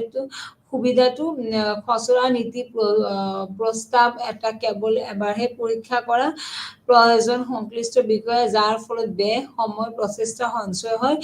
মন্ত্ৰালয় আৰু কাৰ্যবাহী বিভাগৰ পৃথক কাৰ্যালয় অব্যাহত আছে কিন্তু উমৈহতীয়া ফাইল ব্যুৰো আছে। কাৰ্যবাহী কাৰ্যালয় অৱস্থিত। মন্ত্ৰালয় আৰু কাৰ্যবাহী সংস্থা দুয়োৰে পৃথক কাৰ্যালয় আছে। তেওঁলোকৰ মাজত পৰামৰ্শ স্বয়ংসম্পূৰ্ণ আখৰৰ জৰিয়তে হয়। এইটোৱে ভাৰতৰ কেন্দ্ৰ আৰু ৰাজ্যৰ স্তৰৰ মানক আৰ্হি অনুকৰণ কৰা হৈছিল। প্ৰতিটো আৰ্হিৰ নিজা সুবিধা আছে লগতে অসুবিধাও আছে। কোনো কঠিন আৰু দ্ৰুত নহয়। এইখিনি হ'ল সম্পৰ্ক। এতিয়া মূল্যাংকন যদি আমি কৰোঁ কেন্দ্ৰীয় সচিবালয় এক প্ৰতিষ্ঠানিক প্ৰণালী হিচাপে ইয়াৰ বাবে অপৰিহাৰ্য চৰকাৰৰ সঠিক কাৰ্যকলাপ। IRCIR মতে সচিবালয় কামৰ প্ৰণালীয়ে প্ৰশাসনৰ ভাৰসাম্য স্থিৰতা ধাৰাবাহিকতা প্ৰদান কৰিছে। ই কেৱল নিউক্লিয়াছ হিচাপে কাম নকৰে লগতে আন্তঃমন্ত্ৰালয়ৰ সমন্বয় সুবিধা প্ৰদান কৰে। অৱশ্যে আজি সচিবালয় অপ্ৰয়োজনীয় কামৰ দ্বাৰা আবদ্ধ হৈ আছে এক ডাঙৰ অংশৰ বাবে এক অত্যধিক কৰ্মচাৰী সংগঠন হৈ পৰে। ই আগবাঢ়ি আছে মাজে মাজে দায়িত্ববোৰ উপেক্ষা কৰাৰ যাৰ ফলত বিস্তাৰ আৰু বিলম্ব হয় লগতে কামৰ মানদণ্ডৰ অৱনতি ঘটায়। যদি কাম কৰাৰ কোনো পছন্দৰ উপহাৰ মন্ত্ৰী কাৰ্যসমূহৰ মাজত আলোচনাৰ জৰিয়তে সম্পৰ্ক গঢ়ি তুলিব পাৰি বা কাৰ্যবাহী তেতিয়া কঠোৰ উত্তেজনাপূৰ্ণ সম্পৰ্ক সলনি কৰিব পাৰি। আমি যদি কনক্লুশন চাওঁ সকলো মন্ত্ৰালয়ৰ প্ৰশাসনিক কাৰ্যালয়ত কেন্দ্ৰীয় সচিবালয় আৰু কেন্দ্ৰীয় চৰকাৰৰ বিভাগসমূহ থাকে। মন্ত্ৰালয় আৰু বিভাগবোৰ হৈছে মন্ত্ৰীৰ দ্বাৰা ৰাজনৈতিকভাৱে প্ৰশাসনিকভাৱে সচিবালয়ৰ দ্বাৰা নেতৃত্ব দিছিল। ই একমত। আমি সাংবিধানিক গাঁথনিৰ কাৰ্য আৰু তাৰ সৈতে নিজকে পৰিচিত কৰিছো। কেন্দ্ৰীয় সচিবালয়ৰ ভূমিকা গোটেই কাৰ্যকাল প্ৰণালীটো আলোকপাত কৰিছো। এইখিনি হ'ল কেন্দ্ৰীয় যিটো আমাৰ সচিব আছে তাৰ উপৰি এতিয়া আমি তোমালোক পঢ়াম যে এজ এ হ'ল কি পঢ়িব লাগিব পৰীক্ষাৰ কাৰণে আপোনালোকে কি পঢ়িব চেণ্ট্ৰেল ছেক্ৰেটেৰিয়েটৰ ডেফিনেশ্যনটো পঢ়িব লাগিব আৰু তাৰ অৰ্গেনাইজেশ্যনৰ ষ্ট্ৰাকচাৰ পঢ়িব লাগিব যে প্ৰতিটো মন্ত্ৰালয়ত এটা শাখা আছে যাৰ নেতৃত্ব এজন শাখা বিষয়া আৰু তাতে আছে তেওঁৰ অধীনত কাম কৰা কেইবাজনো সহায়ক আৰু টাইপিষ্ট ইয়াৰ সৈতে সম্পৰ্কিত ইয়াৰ বাবে আবণ্টিত বিষয়ৰ সৈতে সম্পৰ্কিত কাম কৰে আৰু ইয়াক কাৰ্যালয় বুলিও কোৱা হয় কেবিনেট ছেক্ৰেটাৰী আমি এইখিনি মিনিষ্ট্ৰি ছেক্ৰেটাৰী থাকে ডিপাৰ্টমেণ্ট ছেক্ৰেটাৰী থাকে উইং জইণ্ট এডিশ্যনেল ছেক্ৰেটাৰী থাকে ডিভিশ্যন এণ্ড ডেপুটি ছেক্ৰেটাৰী থাকে ব্ৰাঞ্চ আণ্ডাৰ ছেক্ৰেটাৰী থাকে ছেকশ্যন আণ্ডাৰ অফিচাৰ থাকে and secretary is a administrative head of the মই পঢ়াইছোঁ আপোনালোকক যে as a secretary is the administrative head of the Ministry of Department. As the case of maybe, he is the principal advisor to the minister on all matter of policy, also responsible for the administrative affair and respective ministry and department. Special secretary buli kole, there is no clear and well-defined rule. An appointment and special secretary including his or her rank or pay. Usually the pay is individually determined each case on the basis of merit and special secretary may hold charge of the department and joint secretary যেটো আমি অসমীয়াত ভাঙনি কৰি দিছো official হিচাপে মন্ত্ৰালয় সচিব বিভাগ সচিব বা সচিব বিশেষ উইং জয়েন্ট অতিৰিক্ত সচিব বিভাগ উপসচিব শাখা আণ্ডাৰ ছেক্ৰেটাৰী শাখা বিষয়া এইবিলাক হ'ল অসমীয়াত ভাঙনি কৰি দিছোঁ ইংলিছত আমি পঢ়িব গ'লে secretary special secretary additional secretary deputy secretary under secretary and office role and function যদি আমি পঢ়িব যাওঁ আমি বিষয়ে আলোচনা কৰিছোঁৱে তাৰে 4টা ফাংচন আছে এটা হ'ল ছেক্ৰেটাৰী এজন এছিষ্ট অল দ্য মিনিষ্টাৰ সকলো মন্ত্ৰী বিভাগক তেওঁ হেল্প কৰে তেওঁ মুৰব্বী হয় এই নীতিৰ সকলো বিষয়ত মন্ত্ৰীজনৰ মুখ্য উপদেষ্টা আৰু লগতে সংশ্লিষ্ট মন্ত্ৰালয়ৰ প্ৰশাসনিক বিষয়ৰ বাবে দায়বদ্ধ স্পেচিয়েল সচিব বা বিশেষ সচিব হৈছে এটা নিযুক্তিৰ অন্তৰ্নিহিত কোনো স্পষ্ট বা সুনিৰ্ধাৰিত নিয়ম নাই সচিব যাৰ ভিতৰত আছে তেওঁৰ পদবী দৰমহা সাধাৰণতে দৰমহা ব্যক্তিগতভাৱে তেওঁলোকক দিয়া হয় নিজৰ যোগ্যতা অনুসৰি তাৰপিছত জয়েণ্ট এডিশ্যনেল ছেক্ৰেটাৰী আছে বিভিন্ন শাখাৰ দায়িত্ব তত্ত্বাৱধান যুটীয়া অতিৰিক্ত সচিব আছে যেতিয়া কামৰ পৰিমাণ এজন সচিবৰ পৰিচালনাৰ যোগ্যতকৈ অধিক হয় তেতিয়া তেওঁ কামখিনি ভগাই দিয়ে এডিশ্যনেল ছেক্ৰেটাৰী আৰু এডিশ্যনেল ছেক্ৰেটাৰী সেইখিনি কাম কৰে তাৰপিছত আৰু এটা কৈছে ইয়াতে যে additional secretary role and function কেন্দ্ৰীয় সচিবালয় হৈছে কেন্দ্ৰীয় বিষয়ৰ পৰিচালনা কৰাৰ বাবে নোডেল প্ৰতিষ্ঠান আৰু তাৰ ৰোল যদি আমি পঢ়িব যাওঁ এইখিনি তাৰ ৰোল সচিবালয় মন্ত্ৰীসকলক চৰকাৰী আৰু কেন্দ্ৰীয় সচিবালয়ে প্ৰস্তুত কৰাত সহায় কৰে নীতিসমূহৰ সংশ্লিষ্ট সচিবে বিস্তৃত বিধক দায়িত্ব লয় আৰু বিত্তৰ উপলব্ধতা জনশক্তি আদিৰ দৰে অন্তৰ্ভুক্ত বিষয়সমূহ পৰীক্ষা কৰে অন্তৰ্নিহিত আইন ইত্যাদিৰ লগতে তেওঁলোকে জড়িত সচিবালয় হৈছে এটা থিংক টেংক বা গুৰুত্বপূৰ্ণ তথ্যৰ ভঁৰাল আৰু যিটো চৰকাৰৰ বিদ্যমান নীতিসমূহ পৰীক্ষণ কৰিবলৈ ইয়াৰ বাবে পৰিকল্পনা কৰিবলৈ সক্ষম আৰু এই ৰাজ্যসমূহৰ মাজত যোগাযোগ মাধ্যম হিচাপে বিভিন্ন বাবেও কাম কৰে বিভিন্ন বিভাগৰ কাৰণে কাম কৰে আৰু সচিবৰ ভূমিকা হৈছে সংশ্লিষ্ট মন্ত্ৰীক প্ৰাসংগিক নথিপত্ৰ প্ৰদান কৰা তেওঁলোকৰ নীতিগত সিদ্ধান্ত এটাত উপনীত হোৱাত সহায় কৰা আৰু আঁচনিসমূহ ডিজাইন কৰাত তেওঁলোকে কাম কৰে। সচিবসকলক কাৰ্যকৰীকৰণ তদাৰক কৰিবলৈ দায়বদ্ধ। ইয়াৰ বাবে তেওঁলোকে তথ্যপ্ৰধান ব্যৱহাৰ কৰে। নীতি আৰু কাৰ্যসূচীৰ ক্ষেত্ৰত সংস্থাসমূহৰ কাৰ্যকৰীকৰণৰ ওপৰত নিয়ন্ত্ৰণ আৰু ফলাফলৰ পৰৱৰ্তী মূল্যাংকনৰ সৈতে ইয়াক অনুসৰণ কৰে। ইয়াৰ উপৰিও তেওঁলোকে সহায় কৰে আঁচনিবোৰ যাতে সময়ে সময়ে বৰ্ধিত সংশোধন কৰে, নিয়ম প্ৰস্তুত কৰা, আঁচনিখিনি কাৰ্যকৰী কৰিবলৈ বা প্ৰশাসনিক বা বিত্তীয় প্ৰদান কৰিবলৈ এই কাৰ্যসমূহে কাম কৰে। খণ্ডগত বা পৰিকল্পনাত জড়িত হোৱা আৰু কাৰ্যসূচী প্ৰস্তুত কৰা, বাজেট আৰু বাজেট নিয়ন্ত্ৰণৰ কামবোৰ হাতত লোৱা, আঁচনিসমূহৰ যিবিলাক সমন্বয় ব্যাখ্যা কৰা তেওঁলোকৰ কাম, আৰু তেওঁলোকক সচিবালয়ৰ জ্যেষ্ঠ পদসমূহ বিষয়াসকলৰ দ্বাৰা পূৰণ কৰা প্ৰণালী, যিসকল ইয়াৰ বাবে আহিছে এক নিৰ্দিষ্ট সময়ৰ বাবে সংশ্লিষ্ট ৰাজ্যসমূহ আৰু তেওঁলোকৰ কাৰ্যকাল পূৰণ কৰাৰ পিছত তেওঁলোকে মূল ৰাজ্যলৈ ঘূৰি যায় আৰু তেওঁলোকে মূল ৰাজ্যত গৈ কাম কৰে। আৰু কাৰ্যকাল প্ৰণালীৰ ভিতৰত কেন্দ্ৰ আৰু ৰাজ্যৰ সেৱা আগবঢ়োৱা কামবিলাক তেওঁলোকে কৰে।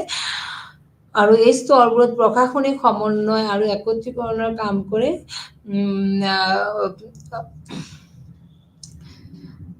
প্ৰশাসনিক অভিজ্ঞতাৰ পৰা মন্ত্ৰালয় বিভাগবোৰত লাভান্বিত হয়। আমোলাসকলৰ যাৰ জিলা বা ৰাজ্যৰ প্ৰথম কামৰ অভিজ্ঞতা থাকে তাৰ ওপৰত কাম কৰে। সচিবালয়ে দীঘলীয়া সময় ৰখাৰ ফলত জ্যেষ্ঠ আমোলাসকলক সংস্পৰ্শ কৰা আঁতৰি যাব পাৰে বুলি তেওঁলোকে তাতেও কাম কৰে। তাৰ পিছত সচিবালয়ৰ কিছুমান কাম আছে। সচিবালয়ত আমোলাতান্ত্ৰিক কাম ক্ৰমান্বয়ে বিশেষ হৈ আহিছে। সেয়ে সাধাৰণবাদী দৃষ্টান্তৰ ওপৰত আধাৰিত কাৰ্যকাল প্ৰণালী, ইয়াৰ সৈতে খাপ খোৱা নাই পদ্ধতি আৰু কাৰ্যকাল প্ৰণালীৰ ফলত কাৰ্যকালৰ প্ৰতিষ্ঠানৰ ওপৰত অত্যধিক নিৰ্ভৰশীলতা হ'ব পাৰে কামবোৰ সম্পূৰ্ণ কৰে। কাৰ্যকাল প্ৰণালী থকা স্বত্বেও কিছুমান বিষয়া আছে যি কেতিয়াও কি কৰে এই কামখিনি নকৰে। সেই কামখিনি কৰিব লাগে। আৰু ৰাজ্যবোৰ তেওঁলোকৰ সেৱাত জ্যেষ্ঠ অভিজ্ঞ বিষয়া থকাৰ দ্বাৰাও লাভান্বিত হয়। সকলো সমস্যাৰ ওপৰত তেওঁলোকে ৰাষ্ট্ৰীয় যিটো দৃষ্টিভংগী আছে সেইখিনিৰ ওপৰত কাম কৰে। কাৰ্যকাল আৰু প্ৰণালীৰ অধীনত বেছিভাগ বিষয়াই ৰাজ্য দুয়োখনৰ ওপৰত যিবিলাক কাম থাকে এইবিলাকৰ কাম কৰে আৰু এই অসামৰিক সেৱাৰ স্বায়ত্তশাসন শক্তিশালী কৰে। এইটো ইয়াৰ বিপৰীতে একটা ৰাজনৈতিক প্ৰভুসকলৰ যিটো আমাৰ অধীন হোৱাৰ সম্ভাৱ্য বিপদ হৈ পৰে।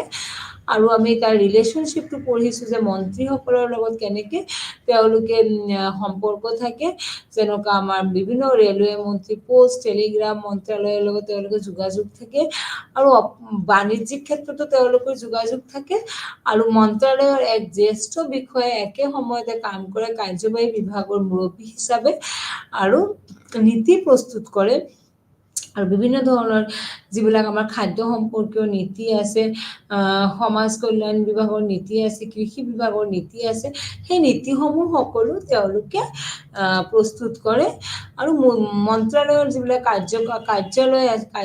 কাৰ্যবাহী বিভাগ আছে এই বিভাগসমূহৰ লগত তেওঁলোকে ওতঃপ্ৰোতভাৱে জড়িত হৈ থাকে।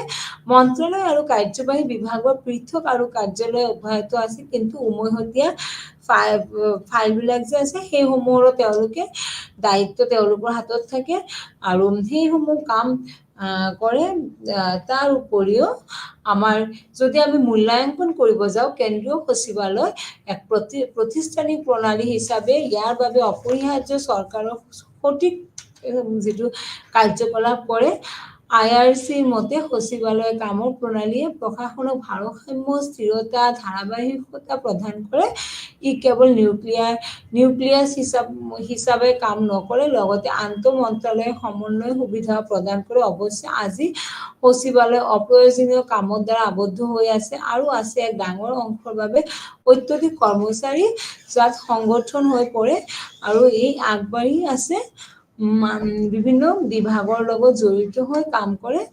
আৰু সচিবালয়ৰ লগত মন্ত্ৰীসকলৰ বিশেষ সম্পৰ্ক থাকে আৰু সকলো মন্ত্ৰালয়ৰ বা প্ৰশাসনিক কাৰ্যালয়ত কেন্দ্ৰীয় সচিবালয় আৰু কেন্দ্ৰীয় চৰকাৰৰ বিভাগসমূহৰ লগত তেওঁলোকে নেতৃত্ব দিয়ে আৰু ই সাংগঠনিক গাঁথনি বা কাৰ্যৰ সৈতে জড়িত হৈ থাকে